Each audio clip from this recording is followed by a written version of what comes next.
Hello and welcome to filler form. I am Aleem Akhtar, sociology teacher at filler form. So आज हम लोग research methodology से related concept करेंगे, क्योंकि हमारी सेकेंड यूनिट चल रही है अभी। तो पूरी यूनिट रिलेटेड है रिसर्च मेथोडोलॉजी से। 2 मिनट वेट करते हैं, सारे लोग ज्वाइन कर लें, उसके बाद स्टार्ट करें।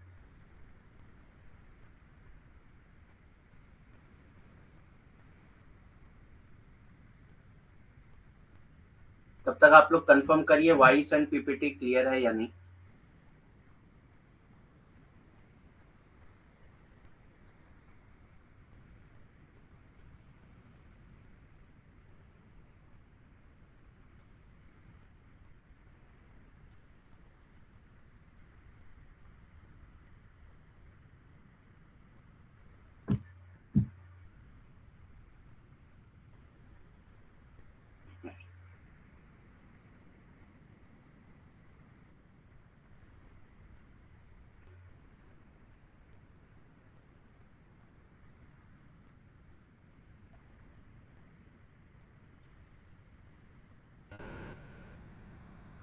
ओके, स्टार्ट करते हैं फिर।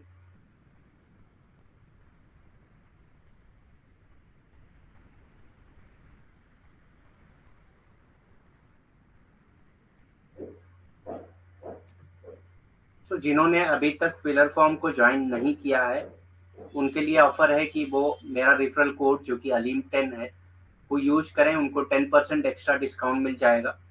तो जिन्होंने भी अभी तक नहीं लिया है वो देर ना करें, जल्दी से ले लें, क्योंकि हम लोगों की ऑलरेडी 2 यूनिट कंप्लीट होने वाली है। सो जितना लेट आप लेंगे कोर्स उतना ही आपको दिक्कत होगी बाकी रिकॉर्डेड क्लासेस देखने में, फिर लाइव क्लासेस करने में भी, क्योंकि अब रेगुलर हमारी 2 घंटे की लाइव क्लासेस चलेंगी। उसके बाद हम लोग रिवीजन भी करेंगे, पीवाईक्यू वगैरह करेंगे, तो उसमें आपको नुकसान हो सकता है। तो जितना जल्दी आप ज्वाइन कर लेंगे उतना ही फायदा होगा। तो स्टार्ट करते हैं नेक्स्ट। तो रिसर्च मेथोडोलॉजी पार्ट 5 आज हम लोग को करना है। क्योंकि पूरी यूनिट जो है वो रिसर्च मेथोडोलॉजी से रिलेटेड है, इसीलिए मैंने इसको पार्ट वाइज कर दिया है, ताकि आपको जो है क्लासेस, रिकॉर्डेड क्लासेस देखने में कोई दिक्कत ना आए। ठीक।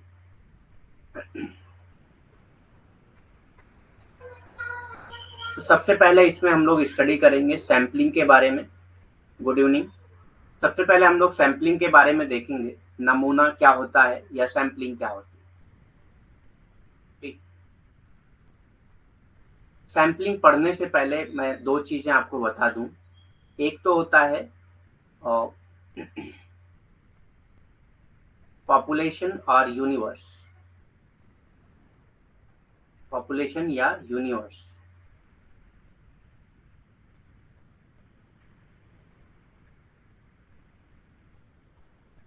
जिसको आबादी कहते हैं हिंदी में। ठीक। तो अब ये पॉपुलेशन या यूनिवर्स या आबादी जो है ये दुनिया में जितने लोग हैं, या मतलब एक कंट्री के लोगों के बारे में नहीं है, लेकिन जब आप जो टॉपिक डिसाइड करते हैं, आपके टॉपिक के डोमेन में कितने लोग आते हैं। ठीक, मतलब कि आपके टॉपिक, आपने जिस जो टॉपिक चूज किया उसके डोमेन में जितने लोग आते हैं वो आपका पॉपुलेशन या यूनिवर्स हो जाता है, और वही वो आपकी आबादी होती है। जैसे एक एग्जांपल अगर मैं दूं, मैं स्टडी कर रहा हूँ कि socio economic condition of women of western UP. ठीक। तो वेस्टर्न यूपी के जितने वेमेन हैं वो सब मेरी पॉपुलेशन हो जाएंगे, वो सब मेरे यूनिवर्स हो जाएंगे। ठीक। तो ये पॉपुलेशन और यूनिवर्स यही एक ही चीज होता है दोनों। ठीक, जिसको आबादी कहते हैं हिंदी में। और जब आप इनमें से, अब चूंकि हम पूरे वेस्टर्न यूपी के वेमेन की स्टडी तो नहीं कर सकते ना, तो उनमें से कुछ लोगों को लेंगे एज अ रिस्पोंडेंट, रिस्पोंडेंट के तौर पे। तो जिनको हम ले रहे हैं रिस्पोंडेंट के तौर पे, वही हमारा क्या हो जाता है, सैंपल हो जाता है। अब सैंपलिंग क्या है? सैंपलिंग एक मेथड है कि किस तरह से आप सैंपल को चूज करेंगे। तो बहुत सारे तरीके हैं सोशल साइंस में या साइंसेज में और नेचुरल साइंसेज में। बहुत सारे तरीके हैं कि आप सैंपल को कैसे चूज करेंगे, और उसी प्रोसेस को, जब आप सैंपल को चूज करते हैं, उसी प्रोसेस को सैंपलिंग कहा जाता है। तो डिटेल में देखते हैं क्या होता है sampling. Sampling is used to appropriately select element of target population. जो आपकी टारगेट पॉपुलेशन है, जैसे मैंने एग्जांपल दिया ना कि socio economic condition of western UP, women's of western UP. तो अब वेस्टर्न यूपी की जितनी विमेन्स हैं वो सब, विमेन हैं वो सब आ जाएंगी किसमें, मेरी टारगेट पॉपुलेशन। ठीक।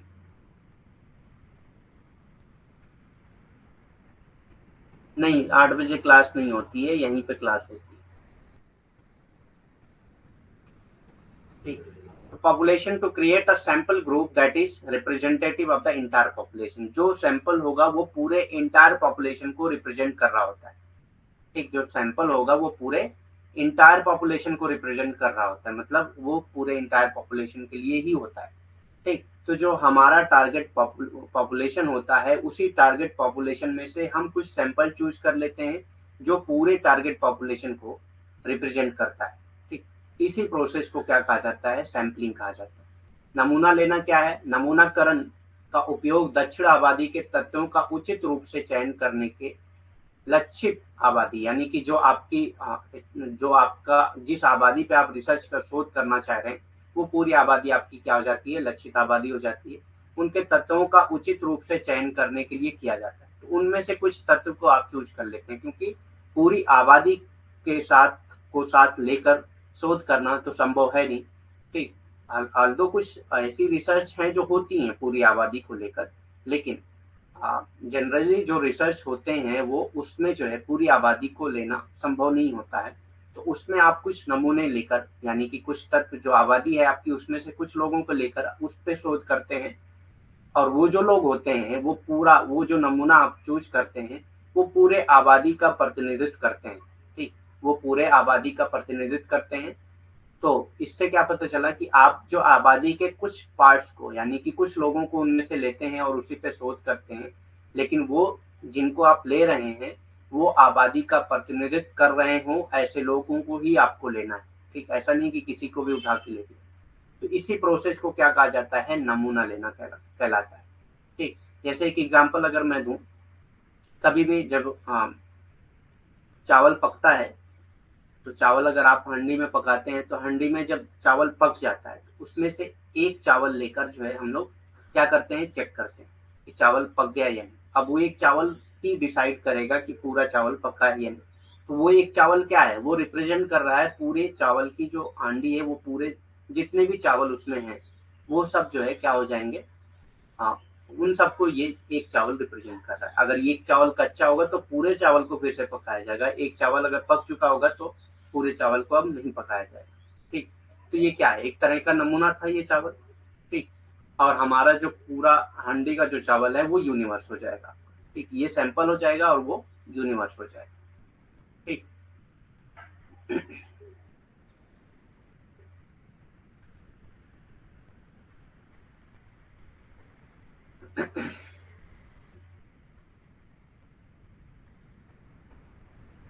Researchers need sample group to make inferences about a sample group that can be generalizable to the whole target population. Researcher को सैंपल ग्रुप की जरूरत होती है to make inferences about a sample group. ठीक, ताकि sample group से जो है अनुमान लगा सके, दैट कैन बी जनरलाइजेबल, जो जनरलाइजेबल हो, मतलब जिसको एक थ्योरी में डेवलप कर सकते हो जनरल पॉपुलेशन के लिए, उसको जनरलाइज कर सकते हो। जैसे कि मैंने चावल का एग्जांपल जो दिया कि मतलब एक चावल लिया आपने, अब उसी चावल से आपने जो है उसी चावल को आपने सैंपल ग्रुप मान लिया। अब एक चावल या दो चावल या तीन चावल जो भी आप लेते हो चेक करने के लिए, वो तीनों चावल जो है वो आपका सैंपल ग्रुप हो गया। और उसी सैंपल ग्रुप, अगर वो सैंपल ग्रुप आपको शो करता है कि चावल पक चुके हैं, तब आप उसको जनरलाइज कर देंगे कि पूरे हांडी का चावल भी पक चुका है। इसीलिए जब आप सैंपल पे रिसर्च करते हैं तो जो भी पैटर्न आपका सैंपल पे रिसर्च करते वक्त डेवलप होता है, उस पैटर्न को आप पूरी पॉपुलेशन, पूरी टारगेट पॉपुलेशन के साथ जनरलाइज कर सकते हैं। ठीक, जैसे वेस्टर्न यूपी की विमेन पे अगर स्टडी कर रहे हैं तो क्या हो, आपने सपोज करिए कि 10,000 पॉपुलेशन है, वैसे पॉपुलेशन तो बहुत ज्यादा है। ठीक, लेकिन 10,000 पॉपुलेशन अगर वेस्टर्न यूपी की वेमेन की है, तो उसमें से आप मान लेते हैं 100 लोगों को सैंपल ले लेते हैं। ठीक, 10,000 पॉपुलेशन है, उसमें आपने 100 लोगों को ले लिया। 10,000 पॉपुलेशन है, उसमें आपने 100 लोगों को ले लिया। अब ये 100 लोगों की रिसर्च में 100 वीमेन की जो रिसर्च होगी, ठीक, अब इन 100 वीमेन की रिसर्च में जो भी पैटर्न डेवलप होगा वो आप जनरलाइज कर सकते हैं इन 10,000 के ऊपर। ठीक, जैसे 4 चावल चेक करके जो है आप पूरे हांडी के चावल के साथ जनरलाइज कर दे रहे हैं, वैसे ही मतलब 100 लोगों को स्टडी करते हो तो ये आपका 100 जो है वो क्या हो जाएगा, सैंपल हो जाएगा, और 10,000 क्या हो जाएगा, वो यूनिवर्स हो जाएगा। ये आबादी हो जाएगी और ये नमूना हो जाएगा। शोधकर्ताओं को एक नमूना समूह के बारे में अनुमान लगाने के लिए नमूना समूह की आवश्यकता होती है। तो एक नमूना समूह के बारे में अनुमान लगाने के लिए नमूना समूह की आवश्यकता होती है, जो संपूर्ण लक्षित आबादी के लिए समान हो सकता है। ठीक, तो जो भी मतलब अनुमान होगा, वही अनुमान जो है पूरी लक्षित आबादी के लिए समान हो सकता है, मतलब कि सारे लक्षित आबादी पे आप उसको अप्लाई कर सकते हैं। ठीक।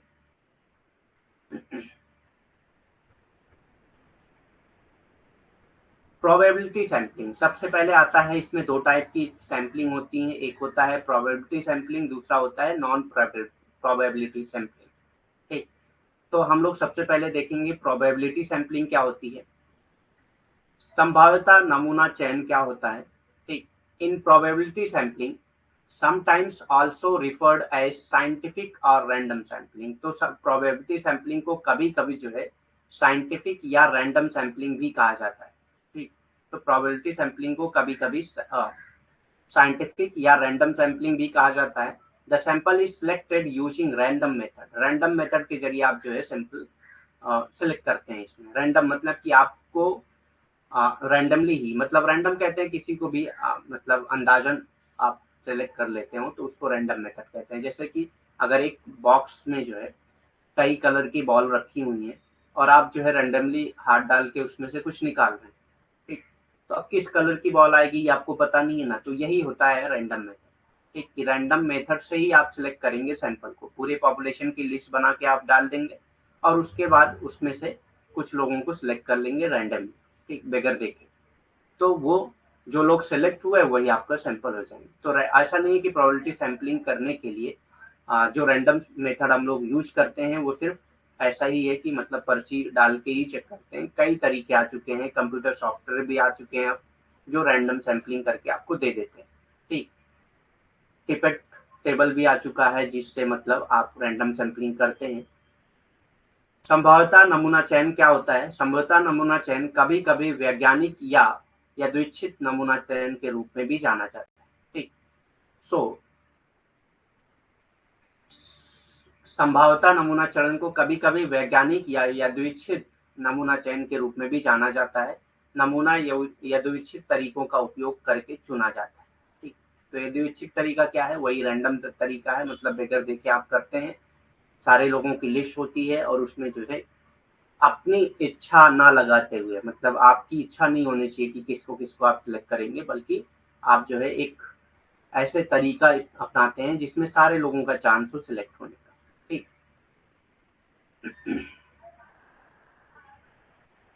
Each individual in the sampling frame has an equal chance of selection. तो हर इंडिविजुअल के पास इक्वल चांस होता है कि वो सैंपल के लिए सिलेक्ट हो जाएगा। जैसे मैंने बॉल बताया कि एक बॉक्स में कई बॉल, ठीक, मान लेते हैं रेड ग्रीन एंड व्हाइट है। ठीक, तो अब जब आप हाथ डाल के निकाल रहे हैं, तो जितनी बॉल्स हैं सबके पास चांस है कि वो सिलेक्ट हो जाएं, आपके हाथ से वो निकल जाए। ठीक, अब आप ये नहीं कह सकते कि नहीं व्हाइट निकल ही नहीं सकता या ग्रीन निकल ही नहीं सकता, ऐसा नहीं है। जब उसमें सारी बॉल मौजूद हैं तो कुछ भी निकल सकता है, सबके पास इक्वल चांस है। तो ऐसे ही जब आप रैंडम सैंपलिंग करते हैं, तो रैंडम सैंपलिंग में ईच एंड एवरी पार्ट, यानी कि हर इंडिविजुअल के पास इक्वल चांस होता है सैंपल के लिए सिलेक्ट होने के। The sample is also more likely to be representative if it is selected at random.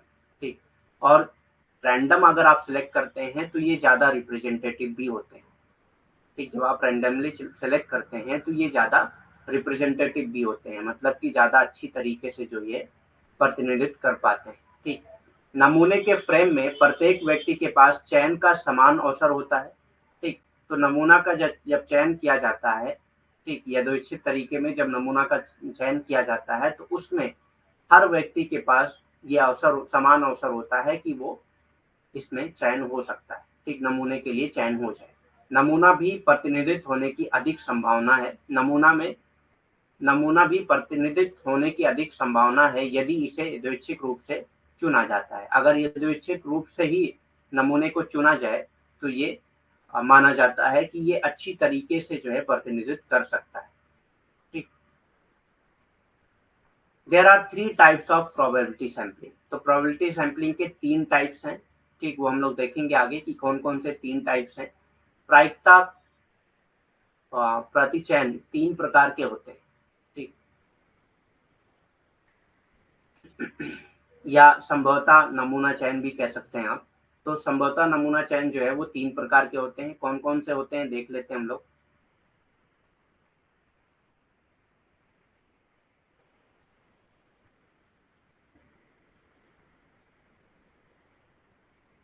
तो सबसे पहला आता है simple random sampling. Simple random sampling, समान उद्देश्य रहित नमूना। एक सिंपल रैंडम सैंपलिंग सैंपलिंग यानी कि समान उद्देश्य रहित नमूना, सामान्य उद्देश्य रहित नमूना। In simple random sampling, every member of the target population has equal probability of being selected। ठीक, तो जब सिंपल रैंडम आप करते हैं, सिंपल रैंडम सैंपलिंग करते हैं, तो हर इंडिविजुअल पॉपुलेशन के हर इंडिविजुअल के पास ये चांस होता है कि वो सैंपल के लिए सिलेक्ट हो जाए। ठीक, ये सबसे मतलब बेस्ट रैंडम सैंपलिंग होती है। ठीक, these samples are usually generated by computers, और ये सैंपल्स को ज्यादातर जो है कंप्यूटर से जनरेट किया जाता है। मैंने बताया कि कंप्यूटर में बहुत सारे सॉफ्टवेयर ऐसे भी आ गए हैं जो अब आपको खुद नहीं करना पड़ता है सैंपलिंग, वो खुद करके दे देते हैं। आप सारी लिस्ट बना के दे दीजिए, वो आपको सैंपल सेलेक्ट करके दे देंगे। ठीक, सरल यादृच्छिक प्रतिचयन में लक्षित जनसंख्या के प्रत्येक सदस्य के चुने जाने की समान संभावना होती है। ठीक, तो जो भी लक्षित जनसंख्या है उसमें हर एक सदस्य के पास समान अवसर होता है कि वो जो है नमूने के लिए उसका चयन हो जाएगा। ये नमूने आमतौर पर कंप्यूटर द्वारा उत्पन्न किए जाते हैं, और ये नमूने जो है आमतौर पर कंप्यूटर द्वारा उत्पन्न किए जाते हैं। तो मैंने बताया कि कई सारे सॉफ्टवेयर भी अब आ चुके हैं जो आपको नमूना सेलेक्ट करके खुद ही दे देते हैं। ठीक,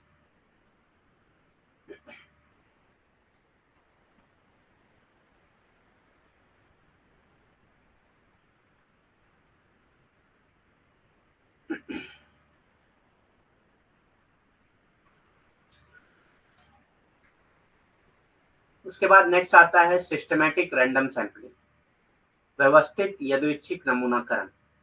सिस्टमैटिक रैंडम सैंपलिंग, व्यवस्थित यादृच्छिक नमूनाकरण। अब इसमें क्या चीजें हैं? इन systematic random sampling sometimes called interval sampling. तो सिस्टमैटिक रैंडम सैंपलिंग को कभी कभी इंटरवल सैंपलिंग भी कहा जाता है। तो दूसरा नाम भी आपको याद रखना है, क्योंकि एग्जाम में कौन सा नाम देगा ये किसी को नहीं पता है। ठीक, तो सिस्टमैटिक रैंडम सैंपलिंग में क्या होता है, इसका दूसरा नाम है इंटरवल सैंपलिंग।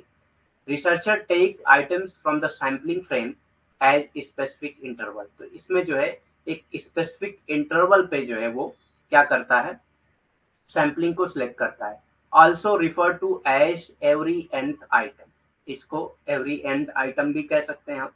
ठीक, जैसे कि आपने जो है सारे लोगों की लिस्ट बना ली।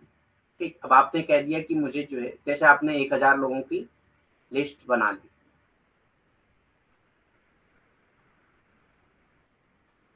1000 लोगों की लिस्ट बना लिया, और आपने कह दिया कि मुझे 20 सैंपल लेना है इसमें से।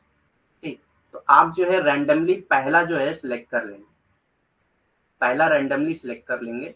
उसके बाद जो है nth नंबर पे जो भी होगा उसको सिलेक्ट करते जाएंगे। जैसे पहला आपका जो है मान लेते हैं 5वां आ जाता है, तो अब 5-5 के गैप पे जो है बाकी लोगों को सिलेक्ट कर लेंगे। तो 5-5 का इंटरवल हो रहा है बीच में। ठीक, तो पहला आपका 5वां हो गया, दूसरा 10वां हो जाएगा, तीसरा 15वां हो जाएगा, चौथा जो है 20वां हो जाएगा। इस तरह से आप 20 सैंपल सेलेक्ट कर सकते हैं। ठीक, तो इसी को सिस्टमैटिक रैंडम सैंपलिंग कहा जाता है। व्यवस्थित यादृच्छिक नमूनाकरण किसको कहते हैं? व्यवस्थित यादृच्छिक नमूनाकरण, कभी कभी अंतराल नमूनाकरण भी कहा जाता है, क्योंकि इसमें अंतराल होता है, इसीलिए इसको अंतराल नमूनाकरण भी कहा जाता है। शोधकर्ता नमूने के फ्रेम को विशिष्ट अंतराल पर आइटम लेते हैं, जिसे nthवें आइटम्स के रूप में भी जाना जाता है। ठीक, तो जो जो भी वो सैंपल सेलेक्ट करते हैं वो एक अंतराल पे लेते हैं, और इस अंतराल वाले नमूना चयन को क्या कहा जाता है? nthवें आइटम के रूप में भी जाना जाता है। ठीक, तो जैसे मैंने यहाँ पे बताया कि पहला आप रैंडमली सिलेक्ट कर लेते हैं, उसके बाद आप खुद ही डिसाइड करते हैं कि इसके बाद कितने इंटरवल के बाद आपको लेना, चाहे वो 5 इंटरवल के बाद लेना होगा, चाहे 10 इंटरवल के बाद लेना होगा, जितने भी लेना होगा आप उसी हिसाब से सेलेक्ट करके लेते हैं। although each individual no longer truly has the same known chance of selection as it is characterized of random sampling techniques, the systematic random method still seems to generate relatively representative sample. अब यहाँ पे जो चूंकि ये systematic random sampling है और आप एक अंतराल पे ले रहे हैं, तो पांचवें के बाद आपको 10वां ही लेना है, तो छठा, सातवां, आठवां और 9वें के पास तो कोई भी चांस नहीं है ना सिलेक्ट होने के। ठीक, तो ऑल्दो इसमें सारे लोगों के पास चांस नहीं होता है कि वो सिलेक्ट होंगे सैंपल के लिए, लेकिन चूंकि एक कैरेक्टरिस्टिक है सैंपल रैंडम सैम्पलिंग की कि वो जो है रिप्रेजेंटेटिव होती हैं पूरी पॉपुलेशन की, तो इसीलिए सिस्टमेटिक रैंडम सैम्पलिंग भी जो है वो रिप्रेजेंटेटिव होती है पूरी पॉपुलेशन। यद्यपि प्रत्येक व्यक्ति के पास वास्तव में चयन का एक ही ज्ञात मौका नहीं है। अब यहाँ पे जो है चयन का एक ही ज्ञात मौका नहीं है, सारे के पास समान मौका नहीं है चयन होने का, जैसा कि यादृच्छिक नमूनाकरण तकनीकों की विशेषता है। क्योंकि यादृच्छिक नमूनाकरण तकनीकों की ये विशेषता है कि सारे लोगों के पास जो है समान अवसर होता है चयन होने का। व्यवस्थित यादृच्छिक विधि अभी भी अपेक्षाकृत प्रतिनिधित्व नमूने उत्पन्न करती है। ठीक, लेकिन फिर भी जो है जो व्यवस्थित यादृच्छिक विधि है वो अभी भी अपेक्षाकृत प्रतिनिधि नमूने जो है वो उत्पन्न करती है। ठीक, a researcher might opt to take every 10th name from a telephone directory or every 5th name from the classroom register. तो अब आपको उसको पता नहीं है कि 5th नंबर पे कौन आ रहा है या 10th नंबर पे कौन आ रहा है, उसने सिर्फ ये डिसाइड कर लिया मुझको हर 10वां इंसान लेना है। ठीक, तो उसने लिस्ट बना लिया। अब लिस्ट बनाने के बाद उसको उसने सफल कर दिया। ठीक, सफल कर दिया, सफल करना मतलब कि ऊपर नीचे जो भी उसको मतलब अरेंज कर दिया। ठीक, अब कौन सा नाम कहाँ पे है, कैवे नंबर पे है, ये उसको नहीं पता है। उसने फिर सिंपली डिसाइड कर लिया कि अब मुझको हर 10वां नंबर लेना है या हर 5वां नंबर लेना है। ठीक, अगर उसके मोबाइल में टेलीफोन डायरेक्टरी में जो लिस्ट है उसमें से उसको लेना है या अपना क्लासरूम रजिस्टर से उसमें से 5वां या 10वां जो भी होगा उसको लेना है, तो इस तरह से इसको सिलेक्ट किया जाता है। एक शोधकर्ता प्रत्येक 10वें नाम को टेलीफोन निर्देशिका से या प्रत्येक 5वें नाम को कक्षा के रजिस्टर से लेने के लिए विकल्प चुन सकता है। ठीक,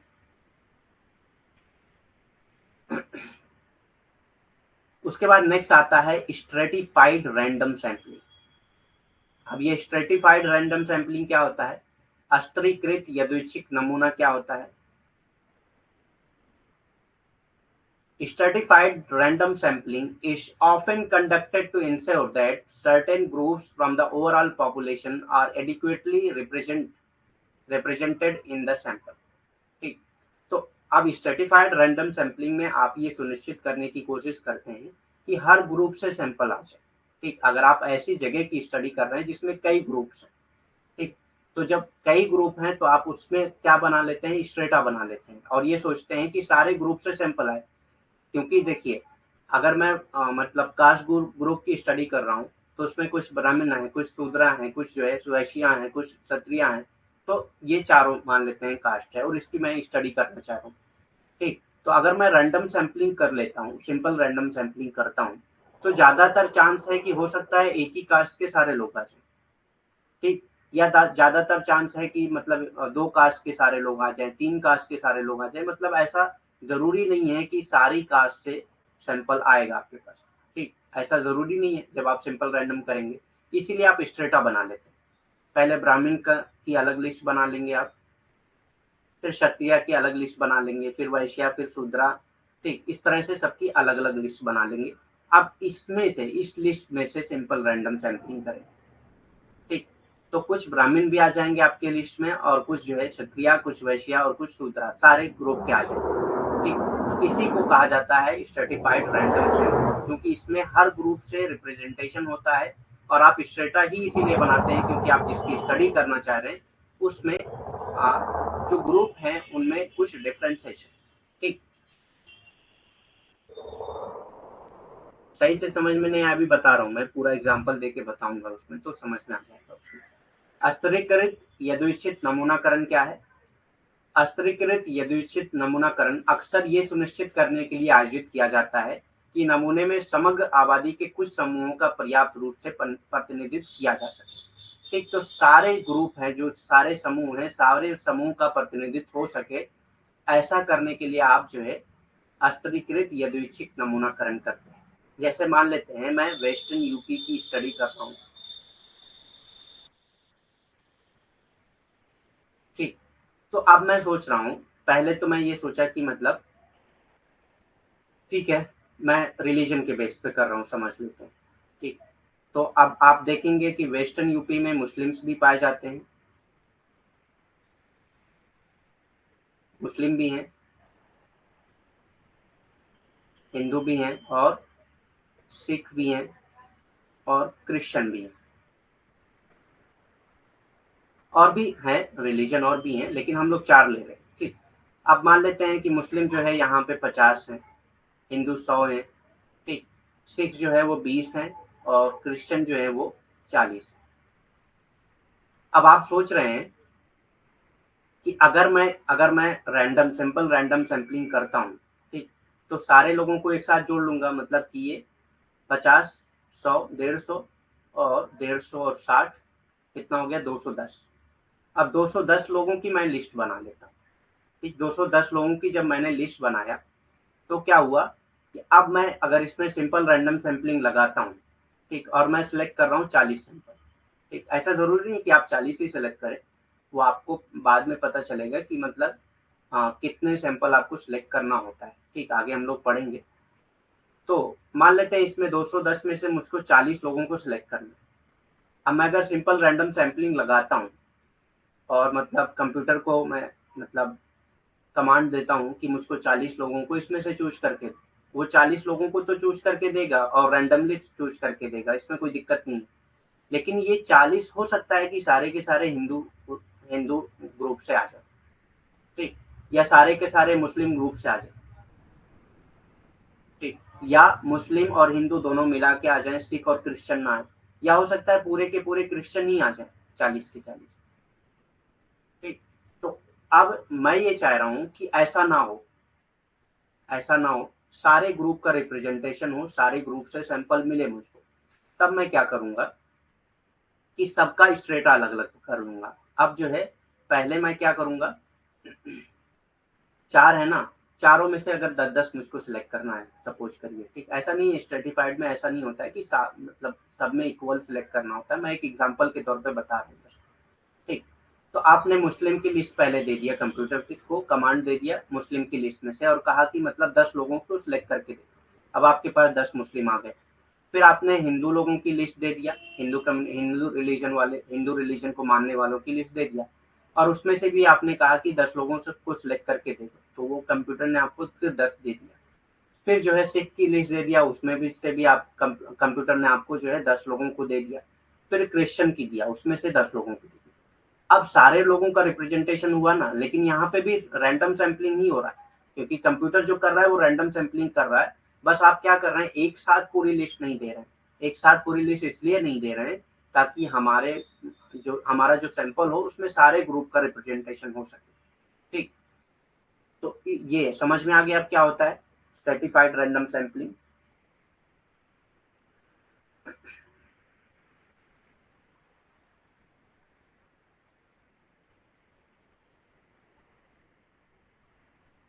This involves taking a sampling frame and dividing all its member based on the relevant characteristic। तो आप पूरा सैम्पलिंग फ्रेम लेते हैं और रिलेवेंट कैरेक्टरिस्टिक के बेस पे उनको डिवाइड करते हैं। जैसे मैंने रिलीजन के बेस पे सारे लोगों को डिवाइड कर दिया। आप कास्ट के बेस पे भी कर सकते हैं या मेन एंड वुमेन के बीच में भी कर सकते हैं आप, ठीक।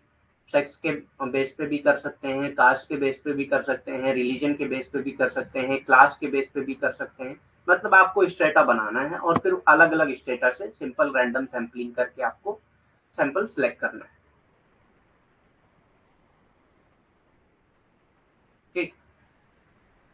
तो अब इसमें क्या है, सर्टिफाइड रैंडम सैंपलिंग में क्या करना है, आपको पूरी पॉपुलेशन लेना है और उसको एक रिलेवेंट कैरेक्टरिस्टिक के बेस पे उनको ट्रांसफर कर देना, मतलब स्ट्रेटा बना देना, ग्रुप बना देना, ठीक। और उसमें से फिर आप जो है सिंपल रैंडम सैंपलिंग के जरिए उसमें से सैंपल सिलेक्ट करें, ठीक। और क्लियर तरीके से अगर हम समझे तो इसमें एक नमूना फ्रेम लेना है, इसके सभी सदस्यों को प्रासंगिक विशेषता जैसे कि लिंग या आयु के आधार पर विभाजित करना शामिल है। फिर मान लीजिए कि एक शोधकर्ता अनुपातित रूप से अस्वीकृत नमूने की तलाश कर रहा है। ठीक, अब क्या करेंगे आप? सपोज करिए मैं 1000 लोगों की लिस्ट लेके आ गया। ठीक, अब मैं एज के बेस पे करके आपको समझा रहा हूँ। ठीक, तो एज के बेस पे मैं कर रहा हूँ। एज के बेस पे क्या मैं कह रहा हूँ 0 to 15 ईयर्स का एक स्ट्रेटा मैंने बना लिया। 0 to 15 ईयर्स के कितने लोग मिल गए मुझको? 200 लोग मिल गए। 0 to 15 ईयर्स के कितने लोग मिल गए? 200 लोग मिल गए मुझको। फिर 15 to 30 ईयर्स के मुझको जो है 500 लोग मिल गए। 30 to 45 ईयर्स के मुझको जो है वो 100 लोग मिल गए। और उसके बाद 45 to 60 मुझको फिर 200 लोग मिल गए। ठीक, अब मैंने पूरे 1000 पॉपुलेशन को अलग अलग स्ट्रेटा में डिवाइड कर दिया। अलग अलग स्ट्रेटा में, अलग अलग ग्रुप में, अलग अलग समूह में इनको डिवाइड कर दिया। ठीक, अब मैं ये कह रहा हूँ कि सब में से मुझको 10-10% लेना है। अब मैं क्या बोला कि सब में से 10-10% लेना है। तो आप 0 to 15 10% 20 लोग हो जाएंगे। 15 to 30 10% जो है वो 50 लोग हो जाएंगे। 30 to 45 100 में से 10 लोग हो जाएंगे 10%। और 45 to 60 200 में से 20 लोग हो जाएंगे। अब ये जो 20 लोग, 50 लोग, 10 लोग, 20 लोग तय करना है, ये इन्हीं में से तय करेंगे। इन्हीं 200 का ही रैंडम सैंपलिंग करके 20 लोगों को सिलेक्ट कर लेंगे। फिर 500 में से जो है रैंडम सैंपलिंग करके 50 लोगों को सिलेक्ट कर लेंगे। 100 लोगों का रैंडम सैंपलिंग करके 10 लोगों का को सिलेक्ट कर लेंगे। इस तरह से 200 लोगों का रैंडम सैंपलिंग करके 20 लोगों को सिलेक्ट कर लेंगे। तो आप ये क्यों कर रहे हैं? आप डायरेक्टली 1000 लोगों का रैंडम सैंपलिंग करके जो है जितना सैंपल आपको चाहिए था वो ले लेते। लेकिन उस वक्त क्या होता कि हो सकता है कि सारे जो है 45 to 60 के लोग आ जाए। ठीक, या हो सकता है सारे जो है 30 to 45 के लोग आ जाए। पॉसिबिलिटी है, क्योंकि सिंपल रैंडम सैंपलिंग में जरूरी नहीं है कि वो एज नाप के आपको बता के देगा कि ठीक है इतने एज वालों को इतना ले लिया, इतने एज वालों को इतना ले लिया। ठीक, ऐसा तो नहीं होगा। तो आप क्या करते हैं, जब आपको लगता है कि मुझको हर एज ग्रुप के लोग चाहिए, हर एज ग्रुप के लोगों के लिए आपको हर एज ग्रुप की वाइज डिवाइड करके फिर रैंडम सैंपलिंग करना होगा। ठीक, तो जब आप इस तरह से करते हैं तो इसी को स्ट्रेटिफाइड रैंडम सैंपलिंग कहा जाता है। ठीक,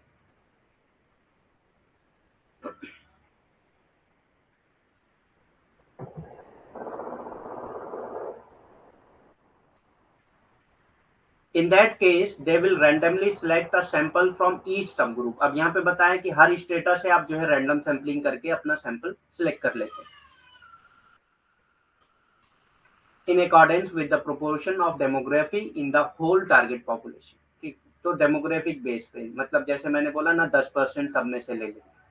ठीक, तो इस तरह से आप जैसी अगर 10% पे आप एक प्रोपोर्शन तय कर लेते हैं तो उस प्रोपोर्शन से क्या होता है कि रिप्रेजेंटेशन सही हो जाता है। ठीक, उस स्थिति में ये संपूर्ण लक्ष्य जनसंख्या में जनसांख्यिकी के अनुपात के अनुसार प्रत्येक उप समूह या स्तर से यादृच्छिक रूप से नमूने का चयन करेंगे। ठीक, तो हर समूह से आप जो है यादृच्छिक रूप से नमूने का चयन कर लेते हैं। For instant if 40% of the target population is female. अब यहाँ पे एक एग्जांपल भी दिया हुआ है कि अगर 40% जो है पॉपुलेशन वो फीमेल है और 60% जो है वो मेल है, then the sample should also be 40% female. ठीक, तो सैंपल भी 40% फीमेल हो। तो या तो आप उस तरह से कर लें कि सब में से 10% ले लिया, या आप ये कह सकते हैं कि जितना प्रोपोर्शन है मेल और फीमेल का उसी हिसाब से लें। ठीक, तो अब आपको पता है कि इस डेमोग्राफिक एरिया में 40% फीमेल है तो 40% सैंपल भी आप लेंगे, 60% मेल है तो 60% सैंपल भी आप लेंगे। ठीक, उदाहरण के लिए यदि लक्षित जनसंख्या का 40% महिला है तो नमूना भी 40% महिला होना चाहिए। ठीक, अब ये होने के लिए आपको दो ग्रुप बनाना पड़ेगा, मेल और फीमेल का ग्रुप बना के फिर उसमें से रैंडम सैंपलिंग करके सबको सिलेक्ट करना पड़ेगा। तभी पॉसिबल है कि दोनों ग्रुप के लोग आ सकें उसमें सैंपल में। क्योंकि अगर हम एक साथ मिला के रैंडम सैंपलिंग कर देंगे तो हो सकता है सारे मेल आ जाएं, हो सकता है सारे फीमेल आ जाएं, या एक दो फीमेल आ जाएं बाकी सब मेल हो जाएं, या एक दो मेल हो जाएं बाकी सब फीमेल हो जाएं, कुछ भी पॉसिबल हो सकता है। ठीक, तो सारे लोगों का सही रिप्रेजेंटेशन मिलने के लिए आपको स्ट्रेटिफाइड रैंडम सैंपलिंग करना ही पड़ेगा। ठीक,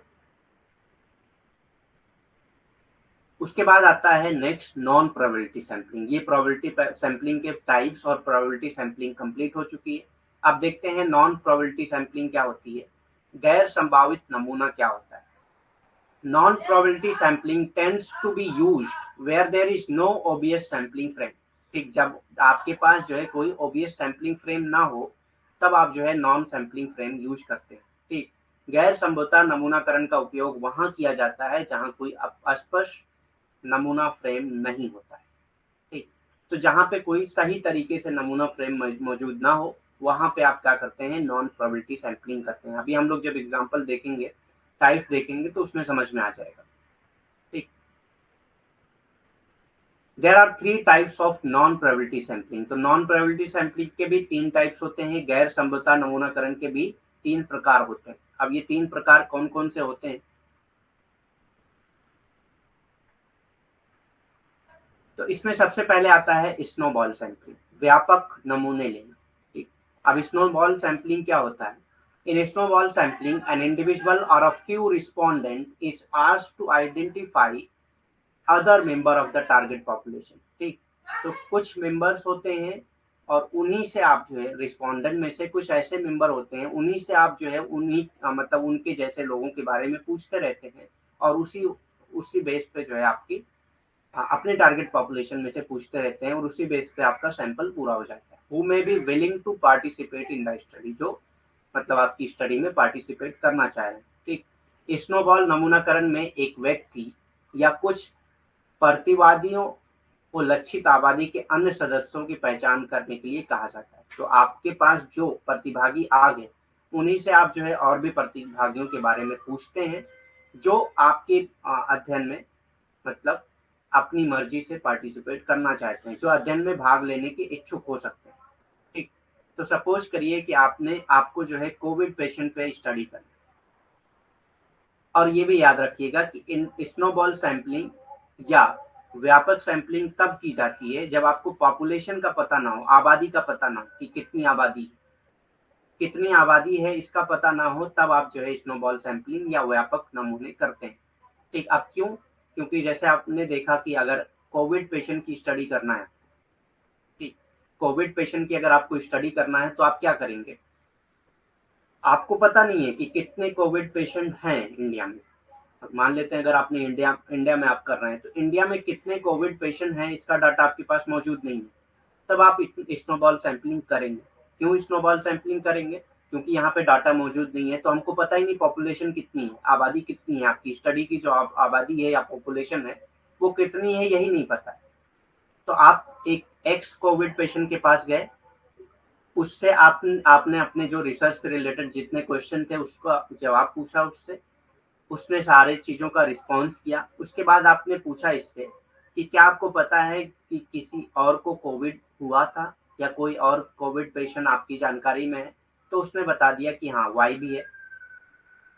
अब आप यहाँ पे चले गए वाई के पास, वाई से जो भी क्वेश्चन करना था रिसर्च से रिलेटेड वो कर लिया, फिर वाई से भी वही सवाल कर रहे हैं कि क्या आपकी जानकारी में कोई कोविड पेशेंट और है, तो उसने बोल दिया हाँ जेड भी है। ठीक, फिर जेड के पास गए आप और जेड से भी आप स्टडी कर रहे हैं, सारे क्वेश्चन पूछ रहे हैं, फिर जेड से भी अगले का पूछ रहे हैं। इस तरह से धीरे धीरे धीरे धीरे करके आपको 100 लोगों को लेना था। जहां पे आप 100 लोगों तक पहुंच गए वहीं पे आपकी स्टडी खत्म हो गई।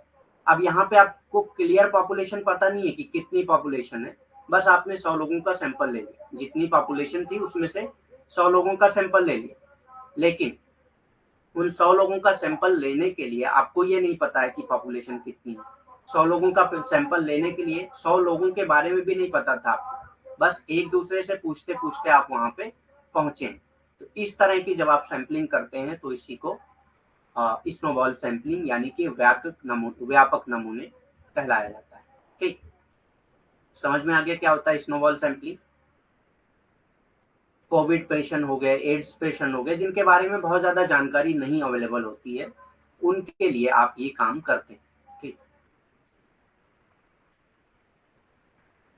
This technique usually involves the researcher gaining the initial respondent. अब इसमें क्या है, इस टेक्निक में जो रिसर्चर होता है उसको इनिशियल रिस्पोंडेंट की सिर्फ जरूरत होती है और उसके ट्रस्ट की जरूरत है, and is often used in studies of criminal और डेविएंट ग्रुप। और ज्यादातर जो है अगर सोशल साइंस की बात की जाए तो ये क्रिमिनल या डेविएंट ग्रुप की स्टडी करने के लिए ये चीजें की जाती हैं। जैसे आपने जो है आपको क्रिमिनल की स्टडी करना है, क्रिमिनल में आपको मर्डरर की स्टडी करना है। ठीक। तो आपको पता ही नहीं है ना कि कितने मर्डरर आपके एरिया में मौजूद है। तो आपको एक रिस्पोंडेंट आपको मिला, उससे आपने पूछताछ की, जो भी उसको हो सकता है कि वो मतलब एक्यूज्ड हो, और वो मतलब उससे आपने जाके सारी बात की और मतलब आपने रिसर्च से रिलेटेड क्वेश्चन पूछा। फिर उसी से पूछ रहे हैं कि कोई और आपकी जानकारी में है जो इस केस में फंसा हुआ है या इस केस से जुड़ा हुआ है। ठीक। तो वो आपको बताएगा दूसरे के बारे में, फिर इससे धीरे धीरे आपका सैंपल बढ़ता जाए। तो अब यहाँ पे ट्रस्ट क्यों जरूरी है, क्योंकि ये जो बता रहा है उसी के पास आप जा रहे हैं। हो सकता है वो है नहीं है या गारंटी नहीं है, आपको इस पहले वाले पे ट्रस्ट होना बहुत जरूरी है। ठीक। फिर दूसरे दूसरे वाले से जब तीसरे वाले के बारे में पूछेंगे तो दूसरे वाले के ऊपर भी ट्रस्ट होना जरूरी है। ठीक। तो ये स्टडीज जो स्नोबॉल सैंपलिंग मेथड है, ये ज्यादातर क्रिमिनल या डेविएंट ग्रुप के लिए यूज होता है। ठीक। इस तकनीक में आमतौर पर अनुसंधानकर्ता को प्रारंभिक प्रतिवादी का विश्वास प्राप्त करना शामिल है। ठीक। तो जो प्रारंभिक प्रतिभागी है उसका विश्वास प्राप्त करना सबसे ज्यादा जरूरी होता है। ठीक। और विश्वास मतलब दोनों तरफ से ट्रस्ट होना चाहिए, एक तो आपको उसके ऊपर होना चाहिए, दूसरा उसको आपके ऊपर होना चाहिए, क्योंकि वो आपको क्यों जानकारी देगा, क्या भरोसा आप किस लिए पूछताछ कर रहे हैं उससे। तो आपके ऊपर उसको ट्रस्ट होना चाहिए कि आप जो है खाली रिसर्च पर्पज के लिए ये इन्फॉर्मेशन ले रहे हैं। ठीक। तभी वो आपको इन्फॉर्मेशन देगा, नहीं तो नहीं देगा। ठीक। तो जो प्रतिवादी हैं यानी कि जो प्रतिभागी हैं उनका विश्वास प्राप्त करना सबसे ज्यादा जरूरी होता है। ठीक। However, the sample is unlikely to be representative using this method. अब यहाँ पे सैंपल जरूरी नहीं है कि रिप्रेजेंटेटिव हो। ठीक। क्योंकि आपको पॉपुलेशन ही नहीं पता है। हालांकि इस पद्धति का उपयोग करने वाले नमूने के प्रतिनिधि होने की संभावना नहीं है। तो यहाँ पे जरूरी नहीं है कि वो प्रतिनिधित्व कर रहा हो, वो सैंपल जो है पूरे लोगों का प्रतिनिधित्व कर रहा हो, ऐसा जरूरी नहीं है। ठीक। क्यों, जैसे मैंने कोविड पेशेंट का अगर एग्जाम्पल दिया है, तो आपने 100 सैंपल ले लिया और लगा कि मतलब बस इतना मैंने कर लिया तो मेरा सैंपल पूरा हो गया, मैं इतने में स्टडी कर ली। और पता चला कि जो है 1 करोड़ पॉपुलेशन है जो कोविड पेशेंट। ठीक। अब 1 करोड़ में 100 लोग तो रिप्रेजेंटेटिव नहीं हो सकते ना, लेकिन चूंकि आपको पॉपुलेशन ही नहीं पता है, इसीलिए मतलब आप 100 लोगों पे करते हैं स्नोबॉल सैंपलिंग, लेकिन जरूर मतलब ये कभी भी रिप्रेजेंटेटिव नहीं होता है पूरी पॉपुलेशन का। ठीक। तो ये एक ड्रॉबैक भी कह सकते हैं आप स्नोबॉल सैंपलिंग का। नेक्स्ट आता है कोटा सैंपलिंग।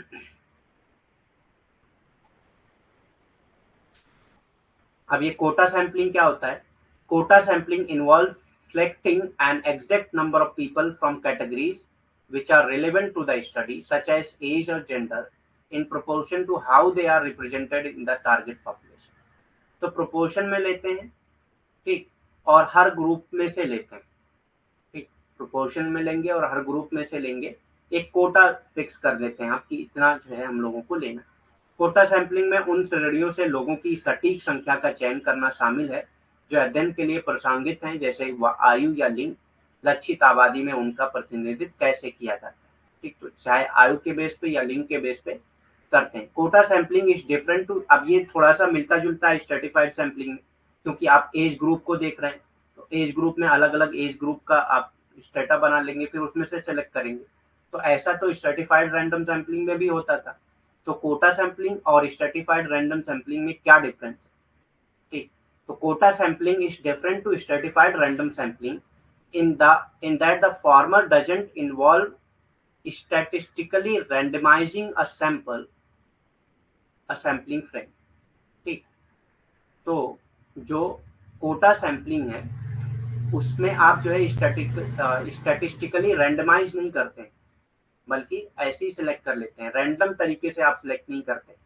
ठीक, तो अगर रैंडम तरीके से सिलेक्ट करेंगे तो वो स्ट्रेटिफाइड सैंपलिंग हो जाएगी, रैंडम तरीके से नहीं करेंगे तो वो कोटा सैंपलिंग हो जाएगी। ठीक, कोटा नमूनाकरण स्तरीकृत यादृच्छिक नमूनाकरण से अलग है, जिसमें पूर्व में यानी कि पूर्व कोटा नमूनाकरण है। ठीक, तो नमूनाकरण में को सांख्यिकीय रूप से यादृच्छिक बनाना शामिल नहीं।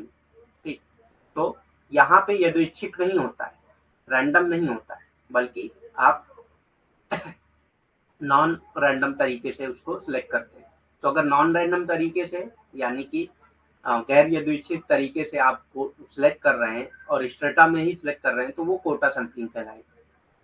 ठीक, तो ये डिफरेंस है between random sampling and stratified sampling. Next आता है पर्पसिव सैंपलिंग। पर्पसिव सैंपलिंग और कन्वीनियंस सैंपलिंग कभी कभी सिमिलर भी होते हैं, कभी कभी मतलब अलग भी बताए जाते हैं। ठीक, तो आपको दोनों पता होने चाहिए, अगर अलग भी पूछता है तब भी वही मीनिंग होगी और एक साथ पूछता है तब भी वही। पर्पज और कन्वीनियंस दोनों एक ही चीज होती है। पर्पज मतलब आप अपने रिसर्च के पर्पज के हिसाब से ही लोगों लोगों का नमूना तय करते हैं या सैंपल तय करते हैं, और कन्वीनियंस मतलब अपने आसानी के हिसाब से आप जो है नमूने को या सैंपल को सिलेक्ट करते हैं। तो दोनों में थोड़ा सा मतलब सिमिलरिटी है, इसीलिए कभी कभी दोनों को एक ही नाम से जाना जाता है। ऑल्दो थोड़ा सा डिफरेंसेस हैं इसमें, लेकिन कभी कभी एक नाम से भी जाना जाता है, कभी कभी अलग नाम से भी जाना जाता है। ठीक, तो purposive sampling is a new and improved spin on convenience sampling. तो ये कन्वीनियंस सैंपलिंग का ही पार्ट है, लेकिन थोड़ा सा इम्प्रूव्ड फॉर्म में, थोड़ा सा और डेवलप फॉर्म में। Here the sample is selected and recruited based on the study's particular need. अब कन्वीनियंस सैंपलिंग तो कर रहे हैं आप यहाँ पे। कन्वीनियंस मतलब अपनी आसानी के हिसाब से। जैसे कन्वीनियंस मतलब कि अगर मैं जो है यूपी से हूँ, तो मैं कभी नहीं चाहूंगा ना कि कश्मीर का जो है सैंपल मैं सिलेक्ट करूँ, बल्कि मैं चाहूंगा कि यूपी का सैंपल ही सिलेक्ट करूँ, क्योंकि ये मेरे लिए कन्वीनियंस होगा। अब ये पर्पसिव कब होगा? पर्पसिव कब होगा? जब मैंने यूपी का ही सिलेक्ट किया और यूपी में जो है मैंने एजुकेटेड लोगों को सिलेक्ट किया, क्योंकि मेरी जो स्टडी है वो एजुकेटेड पर्सन के पर्पज से ही। ठीक, अब मैंने एजुकेटेड लोगों को ही सिलेक्ट किया, कन्वीनियंस भी था लेकिन एजुकेटेड है, तो ये अगर एजुकेटेड हो गए तो ये हो जाएगा पर्पसिव सैंपलिंग। ठीक, अगर सिर्फ यूपी होगा और यूपी इसलिए होगा क्योंकि मेरे लिए कन्वीनियंस है, तो ये कन्वीनियंस सैंपलिंग हो जाएगा।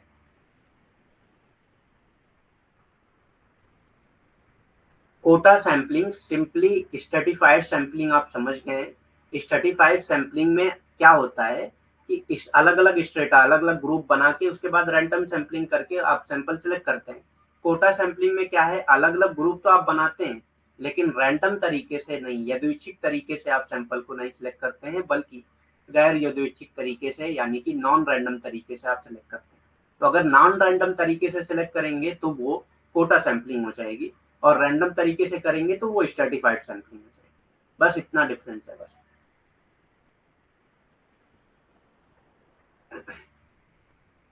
उद्देश्यपूर्ण नमूनाकरण सुविधा नमूनाकरण पर एक नया और बेहतर स्पिन है। यहाँ अध्ययन की विशेष आवश्यकताओं के आधार पर नमूने का चयन और भर्ती किया जाता है।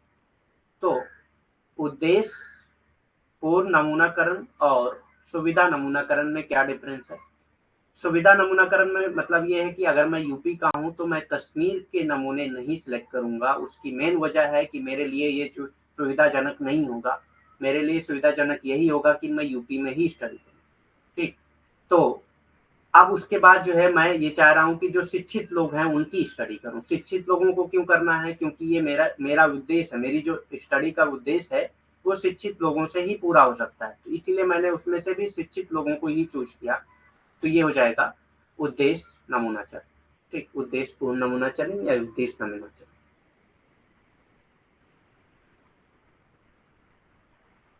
क्या पहले से पता होता है मतलब?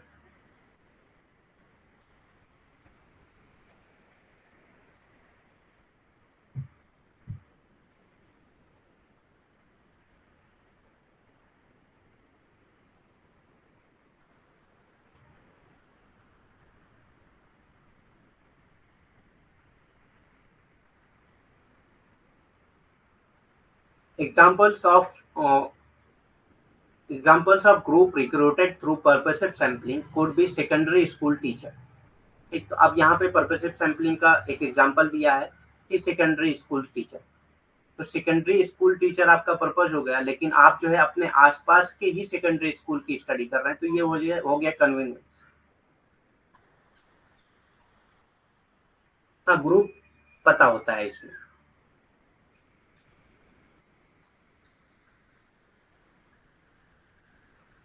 और पीपल रिसीविंग वेलफेयर बेनिफिट, या ऐसे लोग जो वेलफेयर बेनिफिट ले रहे हैं, यानी कि कल्याणकारी योजना का लाभ उठा रहे हैं, तो ऐसे लोगों की स्टडी कर रहे हैं, तो ये आपके पर्पज में आ जा रहा है।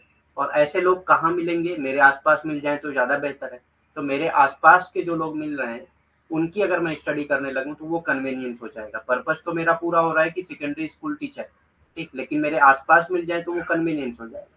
ठीक, उद्देश्यपूर्ण मतलब कि जो माध्यमिक विद्यालय के शिक्षक हैं या कल्याणकारी लाभकारी जो हैं वो लोग, ठीक, अगर मेरे आसपास, वैसे तो पूरे इंडिया में बहुत लोग होंगे जो शिक्षक होंगे या कल्याणकारी लाभ का फायदा उठा रहे होंगे, ठीक, तो लेकिन मुझको ये लगेगा कि मैं अपने विलेज, अपनी ही सिटी में ऐसे लोगों को पा जाऊं तो ज्यादा बेहतर है। तो वो मेरा क्या हो जाएगा? कन्वीनियंस, यानी कि हाँ, सुविधाजनक नमूना नमूना चयन हो जाएगा।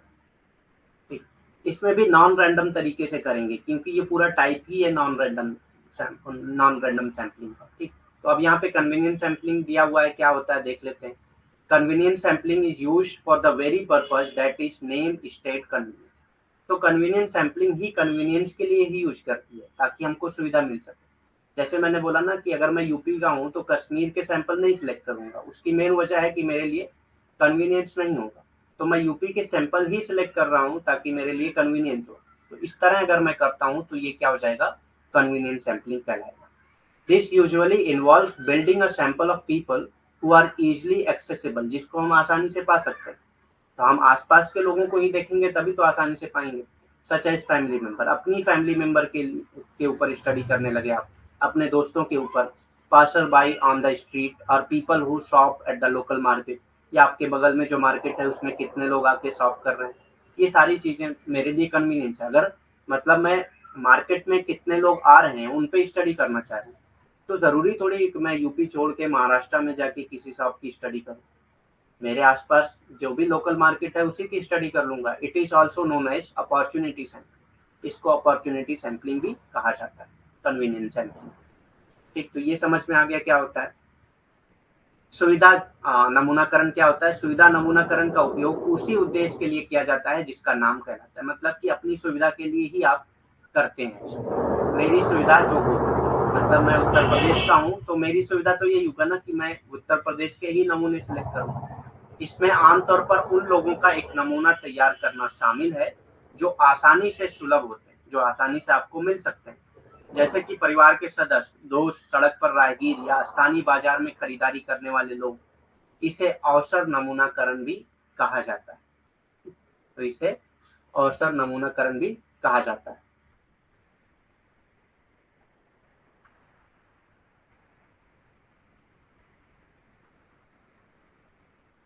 नेक्स्ट आता है, अब ये सैम्पलिंग कंप्लीट हो गई, हम लोगों की सैम्पलिंग का जो टॉपिक था वो कंप्लीट हो गया। इससे रिलेटेड कोई क्वेश्चन है तो पूछ लीजिए अभी, कोई भी टॉपिक नहीं समझ में आया हो तो।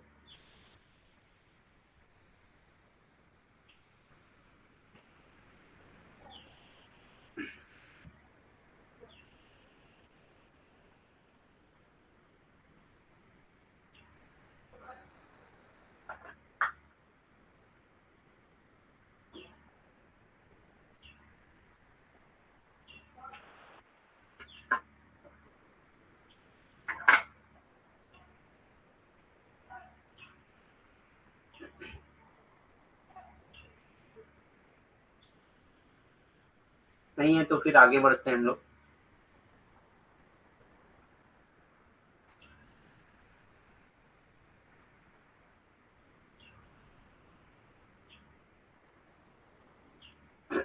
देखते हैं क्वेश्चनायर क्या होता है।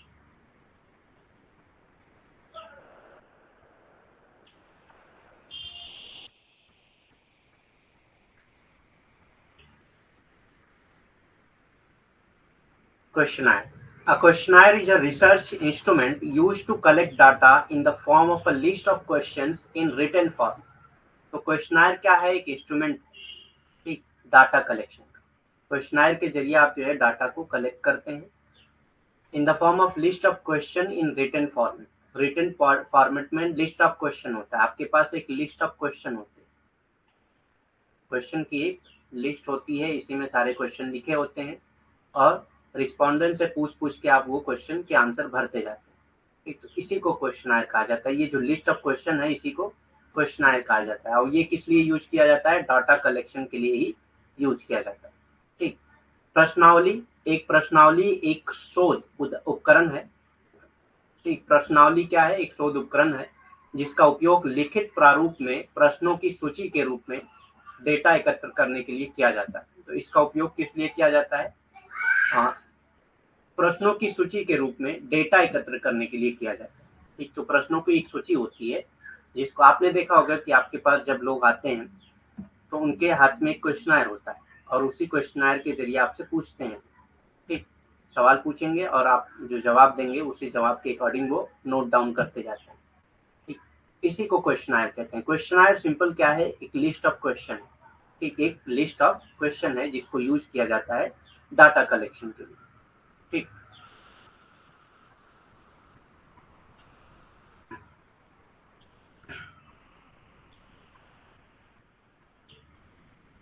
Questionnaire are typically self administered. तो क्वेश्चनायर को सेल्फ एडमिनिस्टर्ड किया जाता है, meaning that respondent complete them on their own. तो रिस्पोंडेंट जो है इसको खुद कंप्लीट करता है, ठीक। रिस्पोंडेंट जो है इसको खुद कंप्लीट करता है, मतलब कि रिस्पोंडेंट खुद भरता है। तो आप उसको दे दिए क्वेश्चन ले जाके, वो खुद भर के आपको वापस कर देगा, या आपने मेल कर दिया वो भर के वापस कर देगा, या आपने ऑनलाइन क्वेश्चनायर अपलोड कर दिया कोई साइट पे, तो वहां पे लोग रिस्पॉन्स करके वापस कर देंगे, ठीक। तो किसी भी तरीके से भेजा जा सकता है, लेकिन शर्त ये है कि क्वेश्चनायर जो है उसमें जो रिस्पोंडेंट है वो खुद उसको फिलअप करके देगा, ठीक। प्रश्नावली आमतौर पर स्वतः प्रशासित होती है। स्वतः प्रशासित मतलब जो रिस्पोंडेंट है, जो जवाब देने वाला है, वो खुद ही उसको भरेगा। इसका अर्थ है कि उत्तरदाता उन्हें अपने दम पर पूरा करता है, ठीक। जैसे कि अगर मैं रिसर्च कर रहा हूँ तो मैं क्या करूंगा? एक लिस्ट ऑफ क्वेश्चन बना लूंगा। अब उस लिस्ट ऑफ क्वेश्चन को प्रिंट करा लूंगा, 100 कॉपी मैंने प्रिंट करा ली। अब 100 लोगों को बांट दूंगा। अब वो 100 लोग जो है उसमें जवाब लिख के मुझको वापस कर देंगे बस। तो इसको क्वेश्चनायर कहा जाता है। अगर रिस्पोंडेंट जो रिसर्चर है वो खुद जाके भरता है, या इनोमिनेटर जो है वो खुद जाके भरता है, उसको पूछ के, मतलब रिस्पोंडेंट से पूछ के वो खुद नोट डाउन कर रहा है, तो उसको स्केड्यूल कह देंगे, उसको क्वेश्चनायर नहीं कहेंगे, ठीक। जैसे हमारे घर पे जो लोग आते हैं वो क्या करते हैं? आ, एक लिस्ट ऑफ क्वेश्चन उनके पास होता है, उस लिस्ट ऑफ क्वेश्चन से जो है वो आ, हमसे सवाल करते हैं, फिर खुद ही उसको फिलअप करते हैं, ठीक। तो ऐसी कंडीशन में क्या होता है कि उसको स्केड्यूल कहेंगे, उसको क्वेश्चनायर नहीं कहेंगे। 1 मिनट।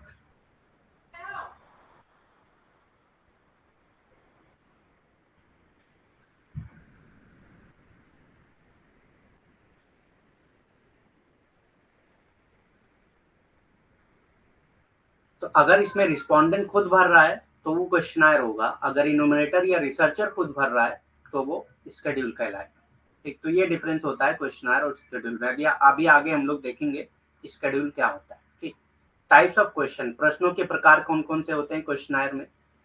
तो the type of question that are researcher choose to ask in a very important aspect of research process. तो रिसर्च प्रोसेस में जो भी रिसर्चर है वो जो भी क्वेश्चन पूछता है, क्वेश्चनायर में जो भी क्वेश्चन होते हैं वो क्वेश्चन दो टाइप के होते हैं, ठीक। एक शोधकर्ता जिस प्रकार के प्रश्नों को पूछने के लिए चुनता है वो शोध प्रक्रिया का एक बहुत ही महत्वपूर्ण पहलू है। तो उसमें ओपन एंडेड या क्लोज एंडेड दो टाइप के क्वेश्चन होते हैं, ठीक। ओपन एंडेड क्वेश्चन या क्लोज एंडेड क्वेश्चन आगे देखेंगे हम लोग। ओपन एंडेड या क्लोज एंडेड क्वेश्चन क्या होते हैं, खुले सिरे वाले या बंद सिरे वाले प्रश्न क्या होते हैं, ठीक।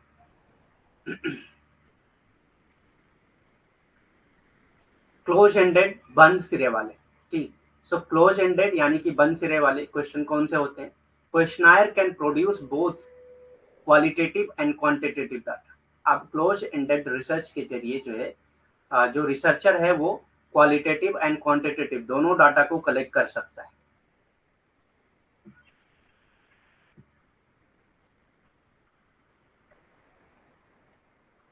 4 बजे तो क्लास नहीं है कोई शायद, क्योंकि मुझको 3 से 5 बोला गया है। तो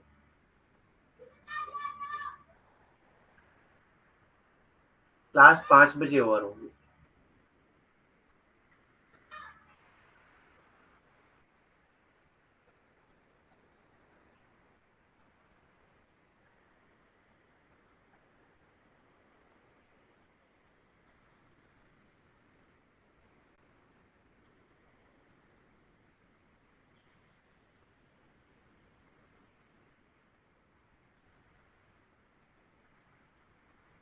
सो क्लोज एंडेड यानी कि questionnaire can produce both qualitative and quantitative data. तो क्वेश्चनायर के जरिए जो है आप दोनों क्वालिटेटिव और क्वांटिटेटिव दोनों डाटा एकत्र कर सकते हैं। The mainly use close ended and multiple choice question. अब इसमें जो है ज्यादातर जो है दे mainly use close ended and multiple choice question. तो जो मल्टीपल चॉइस क्वेश्चन होते हैं वो क्लोज एंडेड होते हैं। या तो आपसे ये पूछ लिया यस और नो, जैसे एक क्वेश्चन में अगर आपसे पूछता हूँ do you have mobile phone, ठीक। तो अब ये क्लोज एंडेड क्वेश्चन होगा, यस या नो। अब ये आपको दिया हुआ, इससे ज्यादा आप जवाब नहीं दे सकते, या तो यस बोलेंगे या नो बोलेंगे, ठीक। ऐसे ही मल्टीपल चॉइस क्वेश्चन होते हैं, आपको 4 ऑप्शन दे दिए या 3 ऑप्शन या 2 ऑप्शन दे दिए, ठीक। अब उसमें से आपसे पूछ रहे हैं कि मतलब इसमें जवाब दीजिए। तो इस तरह के जो क्वेश्चन है जिसमें आपको जवाब दिया गया है और उस जवाब से बाहर आप नहीं जा सकते, जो आपको जवाब दिया गया है उसी जवाब में से आपको चूज करके देना है। तो ऐसे क्वेश्चंस को ओपन और क्लोज एंडेड क्वेश्चन कहा जाता है। It allows the researcher to collect structured qualitative quantitative data. तो यहाँ पे स्ट्रक्चर्ड होता है, जो जैसा वो डाटा चाहता है वैसा ही वो पाता है, ठीक। इसमें ऐसा नहीं है ना कि आप खुद से लिख रहे हैं तो कुछ भी लिख देंगे। जो उसने पहले से जवाब दे दिया है तो पहले से जवाब दिया है उसमें से आपको चूज करना, तो जो उसको चाहिए वो मिल जाएगा, ठीक। बंद सिरे वाले क्वेश्चन कौन से होते हैं? प्रश्नावली गुणात्मक और मात्रात्मक डेटा दोनों का उत्पादन कर सकती है, ठीक। तो प्रश्नावली जो है गुणात्मक और मात्रात्मक डेटा दोनों का उत्पादन कर सकती है। वे मुख्य रूप से सीमित और बहुविकल्पीय प्रश्नों का उपयोग करते हैं। तो ये ज्यादातर मुख्य रूप से सीमित और बहुविकल्पीय प्रश्नों का उपयोग करते हैं। ये शोधकर्ताओं को संरचित मात्रात्मक डेटा एकत्र करने की अनुमति देते हैं। संरचित मात्रात्मक मतलब कि जैसा डाटा उनको चाहिए वैसा ही डाटा एकत्र करने की अनुमति देता है, क्योंकि इसमें क्या होता है कि जो उत्तर होता है वो खुद ही दिया होता है और उसी उत्तर में से आपको चुनना होता है कि कौन सा उत्तर आपके लिए देना जरूरी, ठीक। तो आप अपने से खुद उसमें कुछ नहीं लिख सकते, ठीक। जैसे मैंने पूछ लिया कि क्या आप मोबाइल फोन यूज करते हैं, तो हाँ या ना दो ही में आप जवाब दे सकते हैं, उसके अलावा कुछ जवाब नहीं दे सकते। तो ऐसे जो क्वेश्चन होते हैं, ऐसे जो प्रश्न होते हैं, ऐसे प्रश्न को बंद सिरे वाले प्रश्न कहा जाता है, ठीक। नेक्स्ट आता है ओपन एंडेड यानी कि खुले सिरे वाले। अब खुले सिरे वाले क्वेश्चन कौन से होते हैं? On the other hand questionnaire could also pose open-ended questions that provide the opportunity to respondent to provide an unstructured answer। तो यहाँ पे आपको अनस्ट्रक्चर्ड आंसर, क्वेश्चन दिया गया, ठीक, क्वेश्चन आपको दिया गया और आंसर के लिए आपको जगह दे दी गई, ठीक। तो आपको क्वेश्चन दे दिया गया, आंसर के लिए जगह दे दी गई, ठीक। तो आपसे जो क्वेश्चन पूछा गया उससे रिलेटेड आप आंसर करेंगे। आप कितना लिख रहे हैं, क्या लिख रहे हैं, ये आपको पता होगा, रिसर्चर को नहीं पता होगा, हो सकता है कि आप क्या करें, ठीक। जैसे एक क्वेश्चन अगर मैं पूछता हूँ तो मैं अगर पूछ लूँ कि मतलब डिजिटल इंडिया से आप क्या समझते हैं, ठीक, डिजिटल इंडिया से आप क्या समझते हैं। तो अब ये मेरा क्वेश्चन था। ये ओपन एंडेड क्वेश्चन इसलिए है क्योंकि मैं कुछ और समझ सकता हूँ, दूसरा कुछ और समझ सकता है, तीसरा कुछ और समझ सकता है, ठीक। तो सारे लोगों का आंसर अलग अलग होगा, क्योंकि सारे लोगों की सोच अलग अलग होती है, तो सारे लोगों का आंसर अलग अलग होगा। तो यहाँ पे आपको आंसर करने की जो है फ्रीडम दी जा रही है, जो आंसर करना चाहे वो कर सकते हैं, ठीक। तो अगर मैं ऑप्शन दे देता कि हाँ ये फायदे हुए और उसी में से आपको टिक करना होता तो वो क्लोज एंडेड हो जाए। क्योंकि मैं यहाँ पे ऑप्शन नहीं दे रहा हूँ, आपसे डायरेक्ट क्वेश्चन पूछ के आपके जवाब का इंतजार कर रहा हूँ, तो इसमें क्या है, आप कोई भी जवाब दे सकते हैं, आप बाधित नहीं है कोई फिक्स जवाब देने के लिए। ठीक, तो ऐसे क्वेश्चन को क्या कहा जाता है, ओपन एंडेड क्वेश्चन कहा जाता है। खुले सिरे वाले प्रश्न कौन से होते हैं, ऐसी प्रश्नावलियां जो खुले सिरे वाली होती हैं, उसमें क्या होता है, एक उत्तरदाता एक असंरचित संरचित उत्तर प्रदान करने का अवसर प्रदान करता है। जैसे कि मैंने बोल दिया अगर कि डिजिटल इंडिया से आपका क्या तात्पर्य है, तो आप जो उत्तर देंगे वो आप फ्री हैं आंसर देने के लिए, उसका उत्तर देने के लिए। तो आप कुछ भी लिख सकते हैं, हो सकता है आप कुछ और लिखें और दूसरा पर्सन कुछ और लिखे उसके बारे में। तो इसीलिए आपको चॉइस दी जा रही है कि आप कुछ भी आंसर लिख सकते हैं। तो अगर ऐसी चॉइस है क्वेश्चनायर में तो वो खुले सिरे वाले प्रश्न कहलाते हैं। ठीक,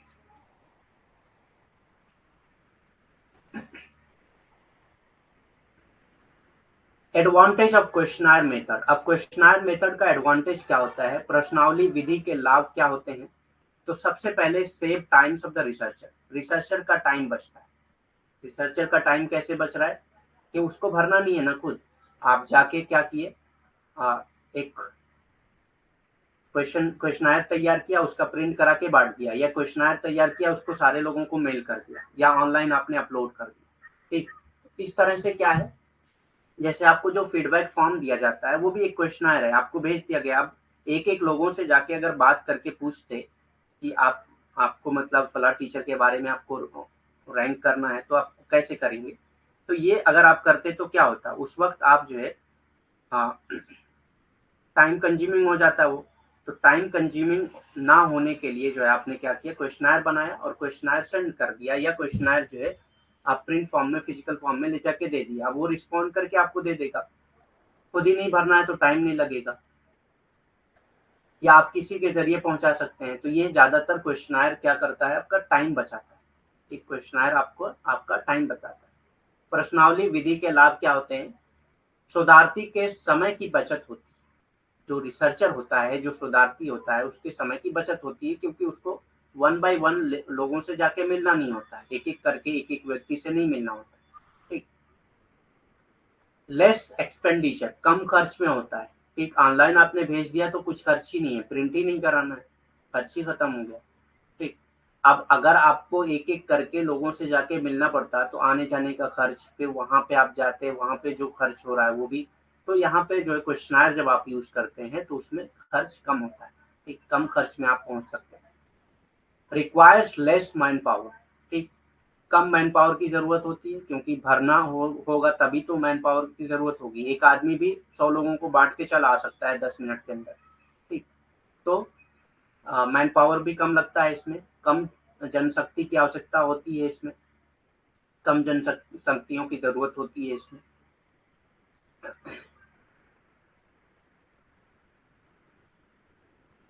नो पर्सनल बायस, इसमें कोई पर्सनल बायस नहीं होता है, जो रिस्पोंडेंट ने जो भर के दे दिया वही आपको मिलेगा। पर्सनल बायस नहीं है, क्योंकि अगर रिसर्चर खुद भरता तो हो सकता है थोड़ा सा पर्सनल बायस उसमें आ जाता, लेकिन चूंकि रिस्पोंडेंट खुद जवाब दे दे रहा है उसका, तो इसलिए यहाँ पे कोई पर्सनल बायस नहीं हो रहा है। ठीक, कोई व्यक्तिगत पूर्वाग्रह नहीं है। ठीक, data can be collected over a large area, एक लार्ज एरिया से आप डाटा कलेक्ट कर सकते हैं। जैसे मैंने बोला क्वेश्चनर को मेल कर दिया आपने, ठीक, तो पूरे इंडिया के लोगों को आप मेल कर सकते हैं, एक बड़े क्षेत्र में डेटा एकत्र किया जा सकता है। ठीक, अगर आप खुद जाके भरते तो एक सिटी से ज्यादा, दो सिटी से ज्यादा आप नहीं जा पाते, क्योंकि आपको भेजना है क्वेश्चन सिर्फ, वो रिस्पोंडेंट खुद उसका रिस्पॉन्स करके देगा। तो इसीलिए जो है आप लार्ज एरिया को कवर कर सकते हैं, एक बड़े क्षेत्र को आप जो है कवर कर सकते हैं इसमें। Ideal method of respondent who are introverted. अंतर्मुखी उत्तरदाताओं के लिए आदर्श विधि है ये। ठीक, जो इंट्रोवर्टेड रिस्पोंडेंट हैं उनके लिए ये आदर्श विधि है, ये मतलब आइडियल मेथड है। Identify identity of respondent is protected. अब यहाँ पे रिस्पोंडेंट की जो आइडेंटिटी है वो प्रोटेक्टेड रहती है। ठीक, क्योंकि आप खुद जाते हैं तो उसकी आइडेंटिटी आपको मिल जाती, लेकिन जब वो खुद भर के भेज रहा है तो उसकी आइडेंटिटी जो है वो प्रोटेक्टेड रहती है, उत्तरदाताओं की पहचान सुरक्षित रहती है। ठीक, data obtain is simple to interpret, और जो भी आपको डाटा मिला है उसको उसका इंटरप्रिटेशन करना बहुत आसान होता है। प्राप्त आंकड़ों की व्याख्या करना सरल होता है, जो भी आपको आंकड़े प्राप्त हुए उसकी व्याख्या करना बहुत सरल होता है। तो क्वेश्चनायर के ये एडवांटेज थे। अब देख लेते हैं डिसएडवांटेज क्या है क्वेश्चनायर के। क्वेश्चनायर्स डिसएडवांटेज ऑफ क्वेश्चनायर मेथड, प्रश्नावली विधि के नुकसान क्या क्या है, मतलब इसके ड्रॉबैक क्या क्या है। लो डिग्री ऑफ रिलायबिलिटी, मतलब कि आप जो है रिलायबल नहीं हो सकते। रिलायबिलिटी क्यों नहीं है, विश्वसनीयता की निम्न डिग्री है क्यों है, क्योंकि जो रिस्पोंडेंट है वो सही जवाब दे रहा है कि नहीं ये नहीं पता होता है। ठीक, लो डिग्री ऑफ रिलायबिलिटी होती है। रिस्पॉन्ड जैसे आप अगर जो गवर्नमेंट है वो सर्वे करा रही है, ठीक, मान लेते हैं कि इनकम का सर्वे करा रही है कि किसकी कितनी इनकम है, तो हर कोई कम बताना चाहेगा क्योंकि हो सकता है कोई बेनिफिट मिल जाए। ठीक, तो अब यहाँ पे रिलायबिलिटी बहुत कम हो जाती है। ठीक, रिस्पोंडेंट मस्ट बी लिटरेट, अब जो रिस्पोंडेंट है वो लिटरेट होना जरूरी है, वो क्वेश्चन पढ़ पाएगा तभी तो आपका आंसर करेगा। ठीक, तो क्वेश्चन पढ़ पाना सबसे ज्यादा जरूरी है पहले, अगर वो लिटरेट होगा तभी वो उसको रिस्पॉन्स कर सकता है। उत्तरदाताओं को साक्षर होना चाहिए। ठीक, तो जो उत्तरदाता है अगर वो साक्षर नहीं होगा तो क्वेश्चन ही नहीं पढ़ पाएगा, वो प्रश्न ही नहीं पढ़ पाएगा तो वो आंसर कैसे करेगा। ठीक, नॉन रिस्पॉन्स, हो सकता है आपने 100 लोगों को भेजा और 70 लोगों ने ही रिस्पॉन्स किया, बाकी 30 लोगों ने वैसे ही फेंक दिया, फाड़ के फेंक दिया, या जवाब ही नहीं दिया, या कहीं पे और रख दिया, उठाया ही नहीं, मतलब ज्यादा जरूरी नहीं समझा। तो नॉन रिस्पॉन्स के जो चांसेस हैं वो ज्यादा होते हैं। ठीक, आपने मेल कर दिया, किसी ने मेल ही नहीं देखा। ठीक, 100 लोगों में से 20 लोगों ने ही आपको जवाब दिया। तो इस तरह से मतलब नॉन रिस्पॉन्स के चांसेस ज्यादा होते हैं। गैर प्रतिक्रिया, जब आप खुद जाते हैं तो वहां पे रिस्पॉन्सेज की चांसेस बढ़ जाते हैं। ठीक, जब आप खुद नहीं जाते हैं तो वो सामने वाला भाई उसको टाइम मिलेगा या वो जरूरी समझेगा तभी आपको ला के देगा ना, उसका रिस्पॉन्स तभी देगा, नहीं तो नहीं देगा वो। ठीक, तो नॉन रिस्पॉन्स यानी कि गैर प्रतिक्रिया के चांसेस बढ़ जाते हैं इसमें।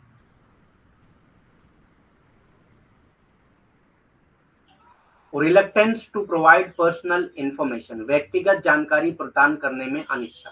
ठीक, तो अगर आप कोई व्यक्तिगत जानकारी प्राप्त करना चाह रहे हैं क्वेश्चनायर के जरिए तो लोग नहीं बताना चाहते। ठीक, अगर आप कोई व्यक्तिगत यानी कि पर्सनल इंफॉर्मेशन निकलवाना चाह रहे हैं क्वेश्चनायर के जरिए तो लोग नहीं बताना चाहते हैं। जैसे मैंने बोला अभी कि इनकम इनकम के बारे में अगर आप पूछते हैं तो लोग नहीं बताना चाहेंगे क्योंकि वो मतलब सोचते हैं हो सकता है कि अगर हम इनकम बता दें तो कुछ ऐसी बेनिफिट है जो हमको ना मिल पाए। ठीक, या बहुत सारी चीजें ऐसी होती हैं कि लोग पर्सनल इंफॉर्मेशन शेयर नहीं करना चाहते हैं। ठीक, क्योंकि आपने मेल कर दिया, कौन है क्या नहीं है, अगर उस रिस्पोंडेंट को नहीं पता है तो वो क्यों आपके साथ पर्सनल इंफॉर्मेशन शेयर करे। ठीक, इनकम्प्लीट आंसर, हो सकता है किसी ने 50 क्वेश्चन में से 20 क्वेश्चन का ही जवाब दिया, बाकी 30 क्वेश्चन का जवाब ही नहीं दिया। ठीक, तो इनकम्प्लीट आंसर भी हो सकते हैं, अधूरे उत्तर भी हो सकते हैं। ठीक, गलत उत्तर भी हो सकते हैं। ठीक, इनकरेक्ट आंसर भी हो सकते हैं। आपने पूछा कुछ और है, उसने कुछ और जवाब दिया, या यस और नो का ऑप्शन था, उसने यस पे भी टिक कर दिया, नो पे भी टिक कर दिया। ठीक, बायस और अनट्रूथफुलनेस ऑफ रिस्पोंडेंट, हो सकता है रिस्पोंडेंट बायस हो जाए या अनट्रूथफुलनेस, झूठ बोलने लगे। ठीक, उत्तरदाताओं का पूर्वाग्रह और असत्यता। ठीक, तो पूर्वाग्रह मतलब कि अगर आप किसी के कास्ट से रिलेटेड क्वेश्चन पूछ रहे हैं तो जो रिस्पोंडेंट जिस कास्ट का होगा वो अपने कास्ट के बेस पे ही, अपने बिलीफ के, अपने वैल्यू सिस्टम के बेस पे ही आंसर करेगा, और हो सकता है झूठ भी बोलते हो। ठीक, तो ये पॉसिबिलिटी है क्वेश्चनायर के टाइम पे। Only simple minded questions can be asked, और बहुत सिंपल माइंडेड क्वेश्चन भी आप पूछ सकते हैं, ज्यादा टिपिकल क्वेश्चन नहीं पूछ सकते क्योंकि ज्यादा टिपिकल क्वेश्चन अगर पूछेंगे तो हो सकता है जो रिस्पोंडेंट है उसको समझ में ही ना आए। ठीक, तो जो सिंपल माइंडेड क्वेश्चन है वही आप पूछ सकते हैं क्वेश्चनायर के लिए। केवल सामान्य प्रश्न पूछे जा सकते हैं, बहुत ज्यादा टिपिकल क्वेश्चन, बहुत ज्यादा जो है कठिन क्वेश्चन आप नहीं पूछ सकते, बहुत समान क्वेश्चन पूछना होगा ताकि जो भी रिस्पोंडेंट आपके हैं वो आसानी से जवाब दे पाए।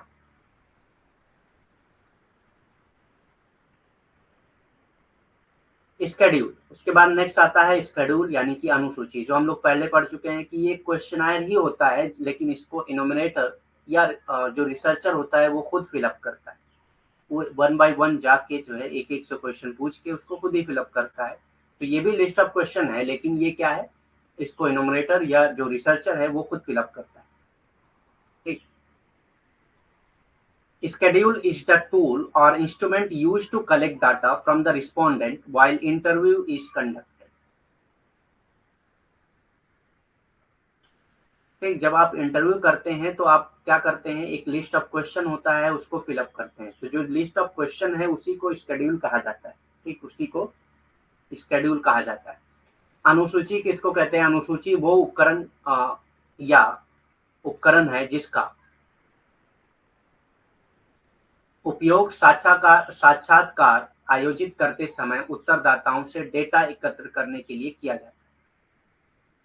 ठीक, तो ये लिस्ट ऑफ क्वेश्चन होती है, आपके पास लिस्ट ऑफ क्वेश्चन होता है, आप इंटरव्यू के टाइम पे उनसे पूछते हैं और जो भी वो जवाब देते हैं आप उस पर फिलअप करते जाते हैं। ठीक, schedule contains questions statement on which opinions are elicited and blank spaces tables for filling up the respondent. अनुसूची में उत्तरदाताओं के भरने के लिए प्रश्न कथन जिस पर राय प्राप्त की जाती है और रिक्त स्थान तालिकाएं शामिल है। ठीक, तो क्वेश्चन के साथ साथ उसमें जगह भी होती है आंसर भरने के लिए। ठीक, तो ये भी दो तरह के हो सकते हैं, ओपन एंडेड स्ट्रक्चर या अनस्ट्रक्चर्ड हो सकते हैं। ठीक, schedule method of data collection are filled by researcher, worker और इनोमिनेटर। तो मैंने पहले ही बता दिया कि ये कौन फिल करता है, रिसर्चर या जो वर्कर होगा या जो इनोमिनेटर होगा। इनोमिनेटर कहते हैं जो डोर टू डोर जाके जो है इंफॉर्मेशन लेते हैं और फिर जो है उसको फिलअप करते हैं। जैसे जो सेंसस होता है, जो जनगणना होती है, उसमें जो लोग करने आते हैं जनगणना आपके घरों पे, वो क्या होते हैं? इनोमिनेटर। ठीक, डेटा संग्रह की अनुसूची विधि अनुसंधान कार्यकर्ताओं गणकों द्वारा भरी जाती है। ठीक, ये डिफरेंस है क्वेश्चनायर और स्केड्यूल में, यही डिफरेंस है मेन। ठीक, एडवांटेज ऑफ स्केड्यूलिंग, स्केड्यूलिंग के लाभ क्या होते हैं? Allow efficient and timely distribution of information to relevant user. Efficient and timely distribution of information to relevant user. ठीक, तो आपको टाइमली इंफॉर्मेशन मिल जाती है। क्वेश्चनायर में क्या है, आज आपने क्वेश्चन भेजा, 1 महीने बाद आंसर आ रहा है। ठीक, यहाँ पे आपको तुरंत हैंड टू हैंड आपको इंफॉर्मेशन मिल जाती है। प्रासंगिक उपयोगकर्ता को सूचना के कुशल और समय पर विवरण की अनुमति देता है। ठीक, ensure that every querying is not done during peak hours। ठीक, तो ये भी हो सकता है कि हर क्वेरी जो है वो पीक आवर में नहीं की गई है, ये भी इंश्योर करता है।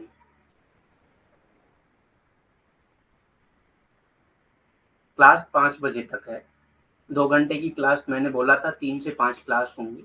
ये सुनिश्चित करता है कि पीक आवर्स के दौरान भारी पूछताछ नहीं की जाती। ठीक, क्योंकि आप जब खुद ही लिख रहे हैं ना, तो ऐसे टाइम पे आप चीजें नहीं पूछेंगे जो पीक आवर हो। पीक आवर मतलब कि ऐसा कोई टाइम है जहाँ पे ऐसे क्वेश्चन नहीं किए जा सकते। ठीक, तो आप जब सामने जाकर क्वेश्चन रिकॉर्ड करते हैं तो आप उसके माइंड को भी साथ साथ में देखते रहते हैं कि ये क्वेश्चन इस टाइम पे पूछना जरूरी है, मतलब पूछ सकते हैं या नहीं पूछ सकते हैं। ठीक, पूछना सही होगा या नहीं होगा। Minimise the manual intervention by automating the process. ठीक, तो मैनुअल इंटरवेंशन को जो है ये मिनिमाइज करता है, प्रतिक्रियाओं को समायोजित करके मैनुअल हस्तक्षेप को कम करता है।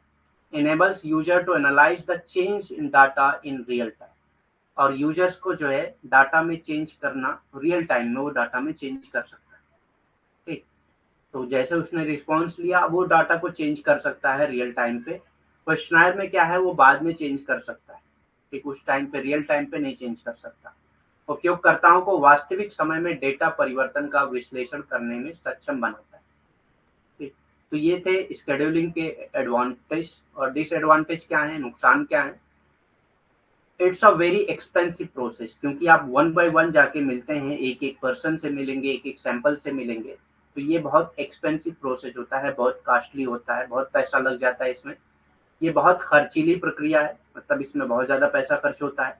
ठीक, क्योंकि आप एक एक व्यक्ति से जाके मिल रहे हैं। It's a method that takes a lot of time, और बहुत टाइम भी लगेगा।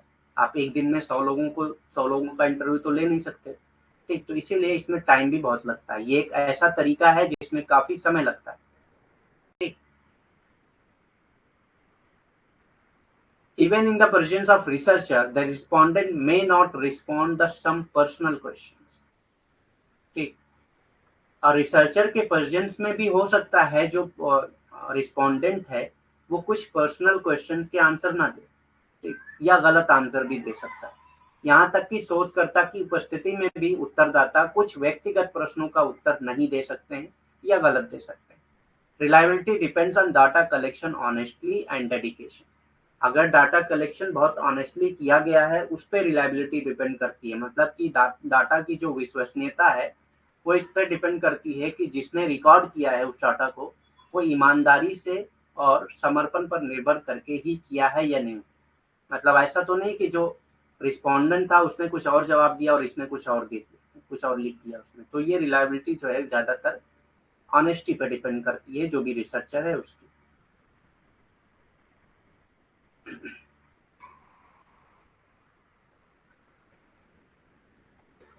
वेरिएबल्स, उसके बाद नेक्स्ट कॉन्सेप्ट आता है वेरिएबल्स का, चर जिसको कहते हैं। ठीक, अब ये वेरिएबल्स क्या होते हैं? In research variables are any characteristics that can takes on different values. तो वेरिएबल जो है वो चेंज होते रहते हैं, ठीक, उसकी वैल्यू हर जगह पे अलग अलग होती है।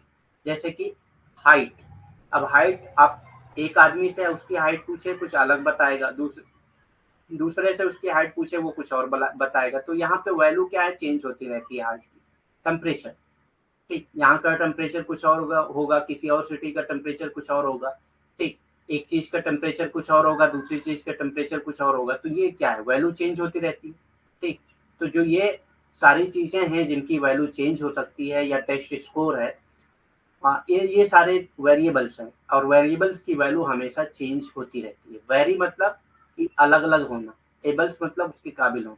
तो वेरिएबल्स मतलब कि ऐसी चीज जो चेंज होने के काबिल, मतलब जिसको चेंज किया जा सकता हो, ठीक, जो बदलती रहती हो, तो ऐसी चीज को वेरिएबल्स कहा जाता है। ठीक, शोध में चर कोई भी विशेषता होती है जो अलग अलग मान ले सकती है, तो इसका मान अलग अलग होता है। चर मतलब ही वो मान अलग अलग होगा उसका। ठीक, जैसे ऊंचाई, ऊंचाई नहीं लंबाई होगा, ठीक, लंबाई आयु तापमान या परीक्षण स्कोर। तो लंबाई आयु तापमान या परीक्षण स्कोर, ये आप ये नहीं कह सकते कि अगर एक जगह का की लंबाई जो है, एक आदमी की लंबाई 5 फुट है तो सारे की 5 फुट हो जाएगी और ये कभी चेंज नहीं होगा। सारे लोगों की लंबाई लंबाई मतलब ही 5 फुट होता है, ऐसा तो कभी नहीं होता है। ठीक, हमेशा लंबाई की वैल्यू बदलती रहती है, आयु की वैल्यू बदलती रहती है, कोई 15 साल का होगा, कोई 20 का होगा, कोई 22 का होगा, कोई 23 का होगा, इस तरह से। ठीक, आयु की वैल्यू भी बदलती रहती है। फिर उसके बाद तापमान या परीक्षण स्कोर, ये सारी चीजों की वैल्यू बदलती रहती है। तो ऐसी चीजें जिनका मान जो है बदलता रहता हो उसको चर कहा जाता है। अब हमको ज्यादातर फोकस करना है टाइप्स ऑफ वेरिएबल्स, रिसर्च में कौन कौन से टाइप्स के वेरिएबल्स होते हैं उसके बारे में, क्योंकि इससे रिलेटेड क्वेश्चन पूछे गए हैं एग्जाम में। अनुसंधान में चर के प्रकार कौन कौन से होते हैं, ठीक, अनुसंधान में चर के प्रकार कौन कौन से होते हैं। तो सबसे पहले आता है क्वालिटेटिव वेरिएबल्स, गुणात्मक चर। सो क्वालिटेटिव वेरिएबल्स क्या होते हैं? Qualitative variables are those that express a qualitative attribute. ऐसी ऐसे वेरिएबल जो क्वालिटेटिव एट्रीब्यूट्स बताते हो, क्वालिटेटिव डाटा बताते हो, such as their hair colour. तो हेयर कलर क्या है, एक क्वालिटी है, ठीक, आप काउंट करके तो नहीं बताएंगे कलर को। हेयर कलर क्या है, क्वालिटी है। रिलीजन क्या है, क्वालिटी है। Race, gender, social status, method of payment and so on, ये सब क्या है, क्वालिटेटिव डाटा प्रोवाइड करते हैं। तो ऐसे वेरिएबल्स को क्या कहा जाता है, क्वालिटेटिव वेरिएबल्स कहा जाता है। ठीक, जो क्वालिटेटिव एट्रीब्यूट को बताते हो ऐसे वेरिएबल को क्वालिटेटिव वेरिएबल्स कहा जाता है। गुणात्मक चर किसको कहेंगे? गुणात्मक चर वे होते हैं जो गुणात्मक विशेषता को व्यक्त करते हैं। ठीक, तो ये ऐसे चर होते हैं जो गुणात्मक विशेषता को व्यक्त करते हैं, जैसे बालों का रंग, धर्म, जाति, लिंग, सामाजिक स्थिति, भुगतान की विधि इत्यादि। ये सब क्या है, गुणात्मक विशेषता को बता रहे हैं। ठीक, इसीलिए इसको गुणात्मक चर कहा जाता है। चर मैंने बताया ना इससे पहले कि ऐसी चीज जिसका मान हमेशा बदलता रहता हो, जैसे कि लंबाई। ठीक, जैसे कि लंबाई, तापमान। ठीक, तापमान का मान हमेशा बदलता रहता है, सुबह का तापमान कुछ और होगा, दोपहर का कुछ और होगा, शाम का कुछ और होगा। अलग अलग मटेरियल्स का तापमान अलग अलग होता है। ठीक, इसीलिए लंबाई भी अलग अलग चीज की अलग होती है। ठीक, आदमियों की भी, या मतलब जो इंसान है उन लोगों की भी हाइट अलग अलग सबकी होती है। चीजों की भी हाइट सबकी अलग अलग होती है। तो हाइट मतलब सारी चीजें चेंज होती रहती है। जैसे अगर मैं 5 कहूँ तो 5 की वैल्यू हमेशा 5 ही रहेगी। 5 की वैल्यू हमेशा हर जगह पर 5 ही रहेगी। तो ये चर नहीं है। ठीक, अगर मैं इसी की जगह पे एक्स कह दूं, एक्स की वैल्यू हमेशा बदलेगी। ठीक, तो इसीलिए इसको वेरिएबल्स कहेंगे। तो क्योंकि हम लोग रिसर्च की बात कर रहे हैं, तो रिसर्च में ऐसी विशेषताएं, ऐसी चीजें जिनका मान बदलता रहता हो, उसको चर कहा जाता है। ठीक,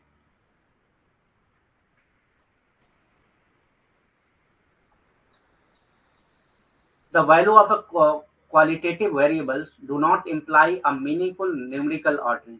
तो जो वैल्यू होती है क्वालिटेटिव वेरिएबल्स की, उसमें कोई न्यूमेरिकल ऑर्डरिंग नहीं होती, उसमें कोई नंबर्स नहीं होते हैं, क्योंकि वो क्वालिटेटिव चीजों को बताते हैं। ठीक, नंबर के तौर पे आप उसको ऑर्डर नहीं कर सकते। गुणात्मक चर के मान सार्थक संख्यात्मक क्रम का संकेत नहीं देते। ठीक, qualitative variables are sometimes referred to as categorical variable. तो क्वालिटेटिव वेरिएबल्स को कैटेगोरिकल वेरिएबल्स भी कहा जाता है, तो आप कंफ्यूज मत होइएगा नाम चेंज होने से। ठीक, तो इसको कैटेगोरिकल वेरिएबल भी कहा जाता है, ये भी आपको याद रखना है। गुणात्मक चर को कभी कभी श्रेणीबद्ध चर भी कहा जाता है। ठीक, तो गुणात्मक चर को कभी कभी श्रेणीबद्ध चर भी कहा जाता है, तो ये भी आपको पता होना चाहिए।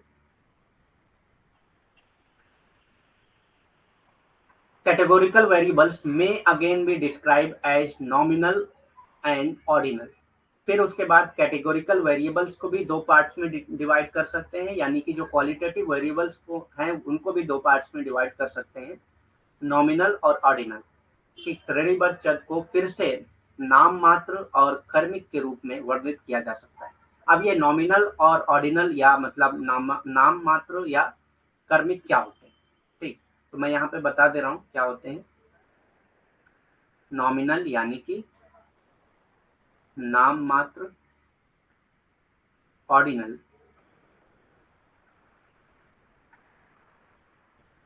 यानी कि कर्म।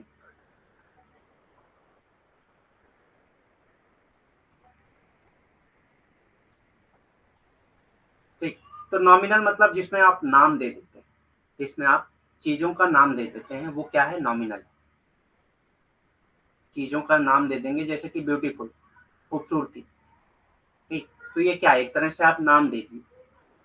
वेरिएबल तो है, लेकिन इसमें आप जो है नाम दे दे रहे हैं, नाम दे दे रहे हैं। अब ऑर्डिनल मतलब, ऑर्डिनल में जब आप कर्म में चीजों को लगा देते हैं, ऑर्डर में चीजों को लगा देते हैं, तो वो ऑर्डिनल है। जैसे कि गुड, वेरी गुड, एक्सीलेंट।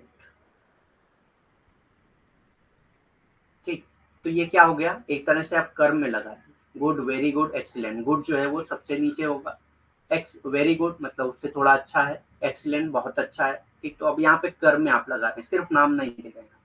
ठीक, तो नॉमिनल मतलब जहाँ पे आप सिर्फ नाम दे देते हैं, वो नॉमिनल हो गया। लेकिन जहाँ पे आप ऑर्डर लगाएंगे, वहां पे आप ऑर्डरिंग करते हैं, यानी कि चीजों को कर्म में लगाते हैं। नेक्स्ट आता है क्वांटिटेटिव वेरिएबल। मात्रात्मक चर क्या होते हैं? क्वांटिटेटिव वेरिएबल यानी कि मात्रात्मक चर क्या होते हैं?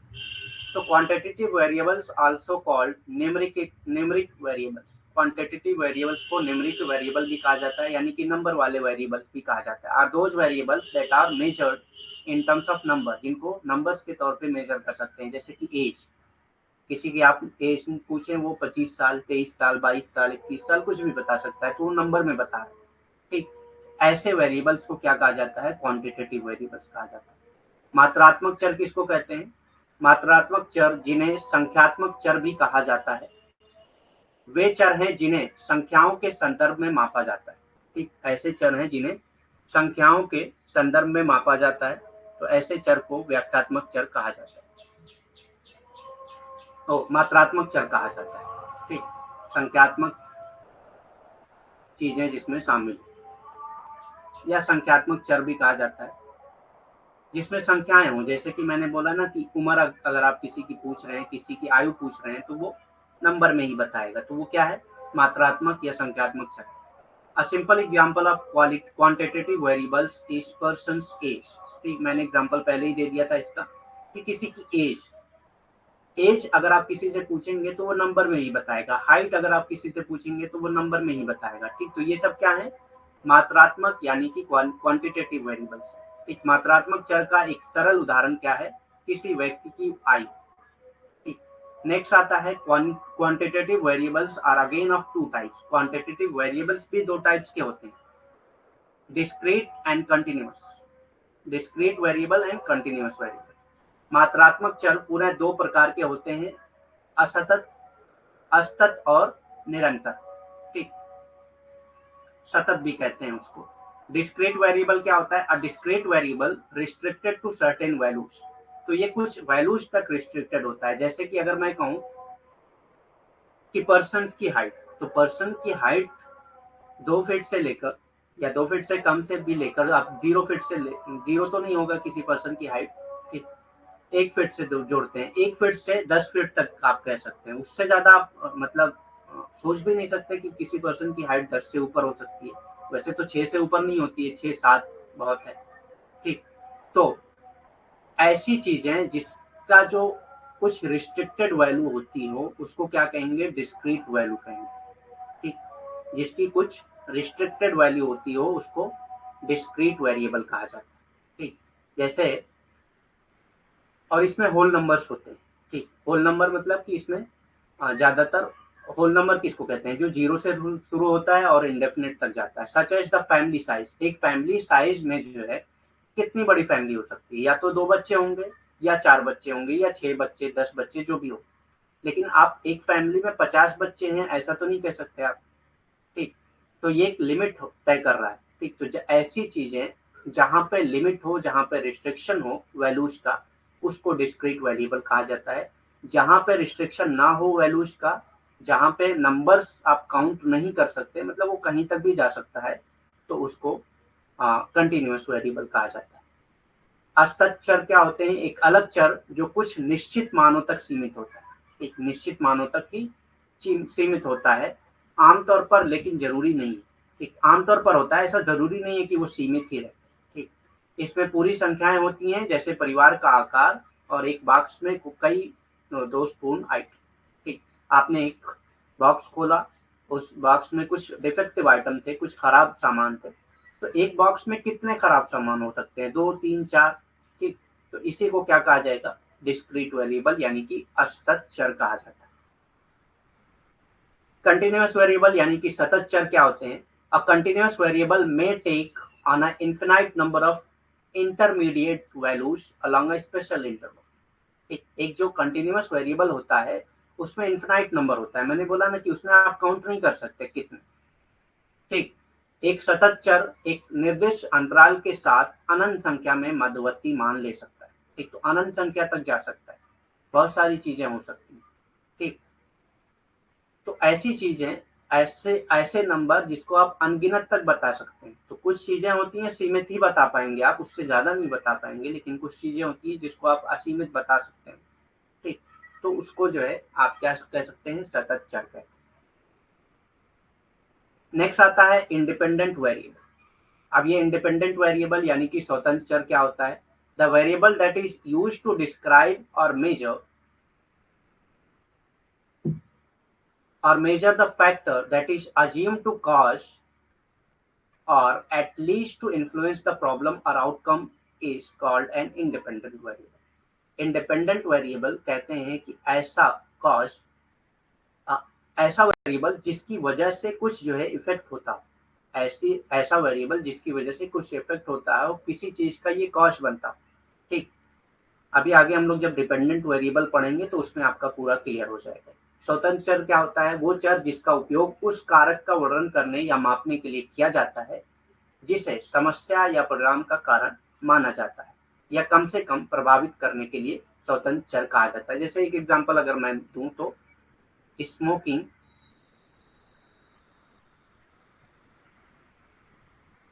कॉजेज कैंसर, धूम्रपान जो है वो कैंसर का कॉज है।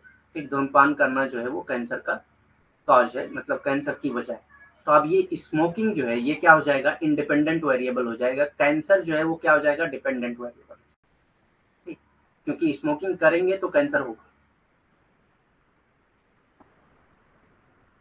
डिपेंडेंट वेरिएबल क्या है, निर्भर चर क्या है, the variable used to describe or measure the problem or outcomes under study is called a dependent variable. जो प्रॉब्लम जो कॉज होने के बाद जो इफेक्ट होता है उसी को डिपेंडेंट वेरिएबल कहा जाता है। तो आप इफेक्ट देखेंगे, अगर किसी चीज में इफेक्ट आ रहा है तो वो क्या है, डिपेंडेंट वेरिएबल हो जाएगा। ठीक, अध्ययन के तहत समय या परिणाम का वर्णन या मापने के लिए उपयोग किए जाने वाले चर को आश्रित चर कहा जाता है। ठीक, यानी कि निर्भर चर कहा जाता है। ठीक, आश्रित चर या निर्भर चर कहा जाता है। जैसे मैंने बोला स्मोकिंग कॉजेज कैंसर, तो कैंसर जो है वो क्या हो जाएगा, डिपेंडेंट वेरिएबल। अगर आप स्मोक करते हैं तो कैंसर होगा, स्मोक नहीं करते हैं तो कैंसर नहीं होगा। एक्सट्रेनियस वेरिएबल क्या होता है, बाह्य चर। Most studies concern the identification of a single independent variable and measuring it effect on the dependent variable. अब आपने देखा कि एक इंडिपेंडेंट वेरिएबल है, उसकी वजह से डिपेंडेंट वेरिएबल हो रहा है। ठीक, किसी इंडिपेंडेंट वेरिएबल की वजह से डिपेंडेंट वेरिएबल हो रहा है, लेकिन ऐसा जरूरी नहीं कि हमेशा जो है इसी से जो रिजल्ट आए वो उस पर कुछ फर्क ना पड़े, बल्कि कुछ ऐसे वेरिएबल होते हैं जो इस रिजल्ट में भी फर्क डालते हैं। जैसे कि मैं यहाँ पे एक डायग्राम बना दे रहा हूँ, इंडिपेंडेंट वेरिएबल और डिपेंडेंट वेरिएबल। ठीक, अब जरूरी नहीं है कि इंडिपेंडेंट वेरिएबल की कॉज की वजह से जो डिपेंडेंट वेरिएबल हो रहा है उसके बीच में एक एक्सट्रेनियस वेरिएबल भी होता है जो हो सकता है रिजल्ट को चेंज कर दे। ठीक, जो हो सकता है रिजल्ट को चेंज कर दे। Most studies concern the identification of single independent variables and measuring its effect on the dependent variable.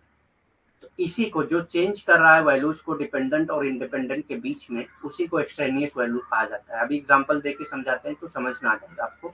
अधिकांश अध्ययन एकल स्वतंत्र चर की पहचान और आश्रित चर पर उसके प्रभाव को मापने से संबंधित। ठीक, तो कुछ ऐसे अध्ययन होते हैं, जो अधिकांश अध्ययन है वो स्वतंत्र चर को अब उसके प्रभाव आश्रित चर पर क्या होते हैं उसी को पढ़ने के लिए, उसी को मापने के लिए संबंधित होते हैं। लेकिन but still several variable might conceivably affect our hypothesised independent dependent variables relationship. तो जो इंडिपेंडेंट और डिपेंडेंट वेरिएबल्स के रिलेशनशिप जो हम लोगों के दिमाग में होते हैं, उसको भी कुछ ऐसे वेरिएबल्स होते हैं जो चेंज करते हैं, जो थोड़ा सा मतलब उसमें हो सकता है इफेक्ट डालते हैं। ठीक, लेकिन फिर भी कई चर हमारे परिकल्पित स्वतंत्र निर्भर पर संबंधों को प्रभावित कर सकते हैं, जिससे देयर बाय डिसऑर्डरिंग द स्टडी, जिसकी वजह से जो है अध्ययन में विकृत हो सकता है। इन चरों को बाह्य चर कहा जाता है और इन चरों को क्या कहा जाता है, बाह्य चर कहा जाता है। These variables are referred to as extraneous variable. जैसे कि अगर मैं बोलूं लो टेम्परेचर,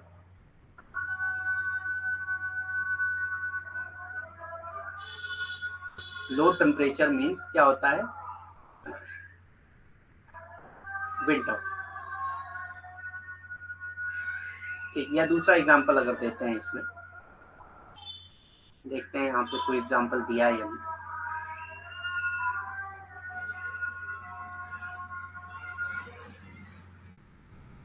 ठीक, जैसे मान लेते हैं वही एग्जांपल अगर लेते हैं, स्मोकिंग कॉजेज कैंसर।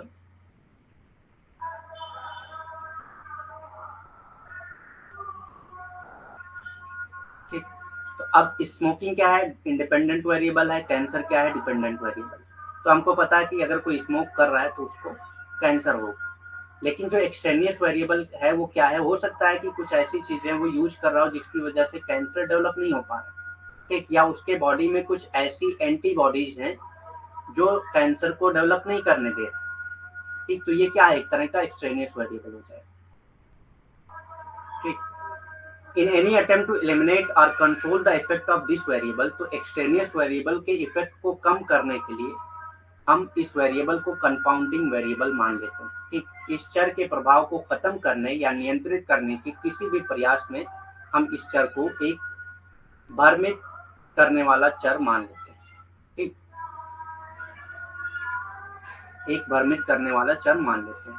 बस 2-3 वेरिएबल्स और बचे हैं, उसके बाद क्लास खत्म करते हैं हम लोग। इंटरवेनिंग वेरिएबल क्या होता है, हस्तक्षेप करने वाला चर क्या होता है?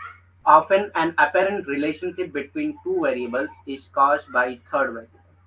ठीक, दो वेरिएबल्स के बीच में एक apparent relationship होती है, किसकी वजह से? एक थर्ड वेरिएबल्स की वजह से। अक्सर दो चरों के बीच स्पष्ट संबंध तीसरे चर के कारण होता है। किसी तीसरे चर के कारण ही दो चरों के बीच में रिलेशनशिप संबंध डेवलप हो पाता है, इसीलिए उसको क्या कहेंगे? हस्तक्षेप करने वाला चर कहते हैं या इंटरवेनिंग वेरिएबल कहा जाता है। For example, variable X and Y में हाईली कोरिलेटेड, एक्स और वाई जो है हो सकता है आपस में हाईली कोरिलेटेड हो, लेकिन only because x causes the third variable Z, क्योंकि एक्स की वजह से जेड हो रहा है, इसी वजह से एक्स और वाई में रिलेशनशिप डेवलप हो पा रहा है, विच इन टर्न कॉजेज वाई, और फिर उसके बाद जो है वाई कॉज हो रहा है, इस वजह से जो है क्या कहेंगे इसको, जेड को क्या कहेंगे? This cause Z is the intervening variable. तो जेड क्या हो जाएगा? इंटरवेनिंग वेरिएबल हो जाएगा। ठीक, जैसे टेम्परेचर लो हुआ तो कोल्ड होगा, कोल्ड वेदर होगा, और कोल्ड वेदर होगा तो क्या हो जाएगा? लोग जो है वार्म क्लॉथ पहनेंगे। ठीक, इससे आपको समझ में आ जाएगा। तो अब टेम्परेचर लो हुआ, टेम्परेचर लो की वजह से लोग वार्म क्लॉथ पहनने लगे। ठीक, लेकिन क्यों पहनने लगे? क्योंकि कोल्ड होने लगा। तो ये कोल्ड क्या हो जाएगा? इंटरवेनिंग वेरिएबल हो जाएगा, इंटरवेनिंग वेरिएबल हो जाएगा। ठीक,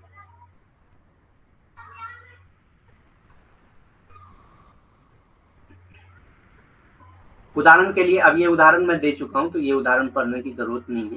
ठीक, अगर तापमान कम हो रहा है तो उसकी वजह से ठंडक पड़ेगी, ठंडक पड़ेगी तो लोग गर्म कपड़े पहनेंगे। तो तापमान कम हो रहा है इसलिए लोग गर्म कपड़े पहन रहे हैं। क्यों पहन रहे हैं? क्योंकि कोल्ड हो रहा है, ठंड हो रही है। तो ठंड क्या हो जाएगा यहाँ पे? इंटरवेनिंग वेरिएबल, यानी कि हस्तक्षेप करने वाला चर कहलाएगा। अब यहाँ तक हम लोग का कंप्लीट हो गया है। और भी कोई क्वेश्चन अगर आपका है तो पूछ सकते हैं। क्वेश्चन मुझको कराना था, लेकिन आज नहीं कराएंगे हम लोग, कल से करेंगे क्वेश्चन को। ठीक, मैं क्वेश्चन की पीडीएफ अपलोड कर दूंगा, आप उसको आंसर कर लीजिएगा। कल आपको सारे क्वेश्चन का आंसर बताना है, ये आपका होमवर्क रहेगा। ठीक, और भी अगर आपको कोई क्वेश्चन है तो पूछ सकते हैं।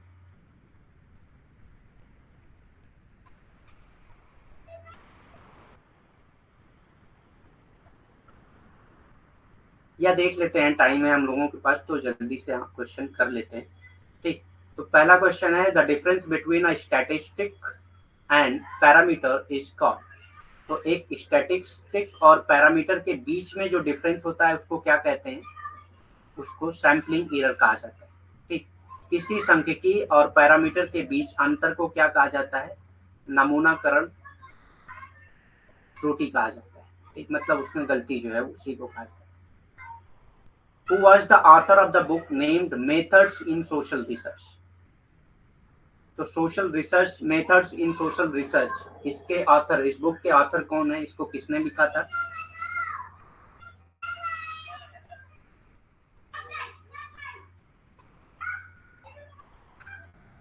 मेथड्स इन सोशल रिसर्च नामक पुस्तक के लेखक कौन थे? बताइए आंसर फास्ट।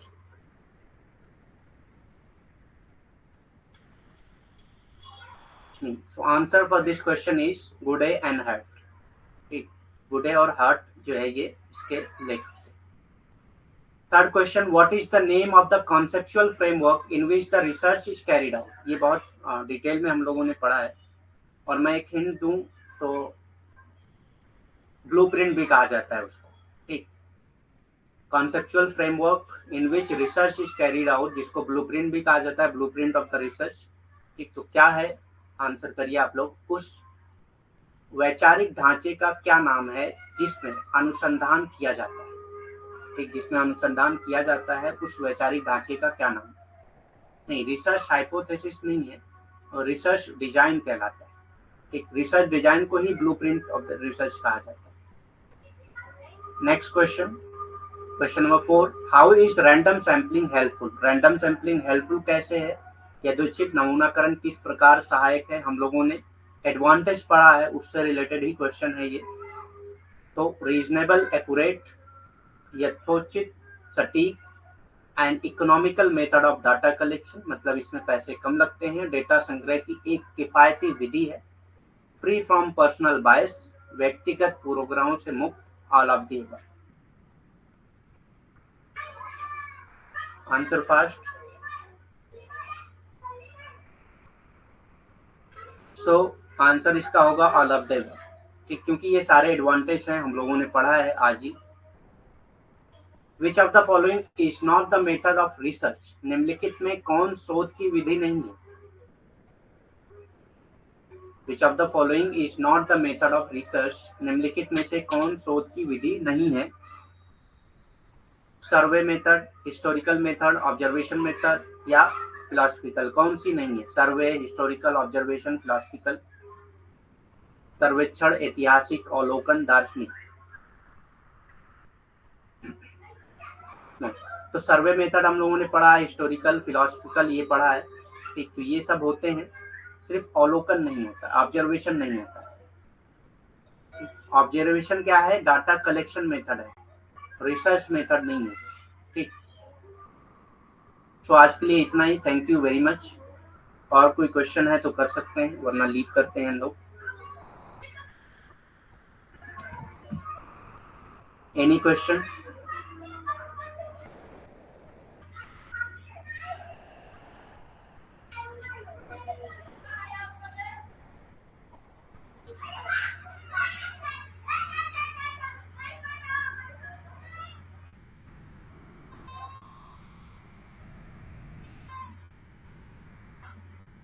ओके, ठीक है। Thank you very much. Have a nice day.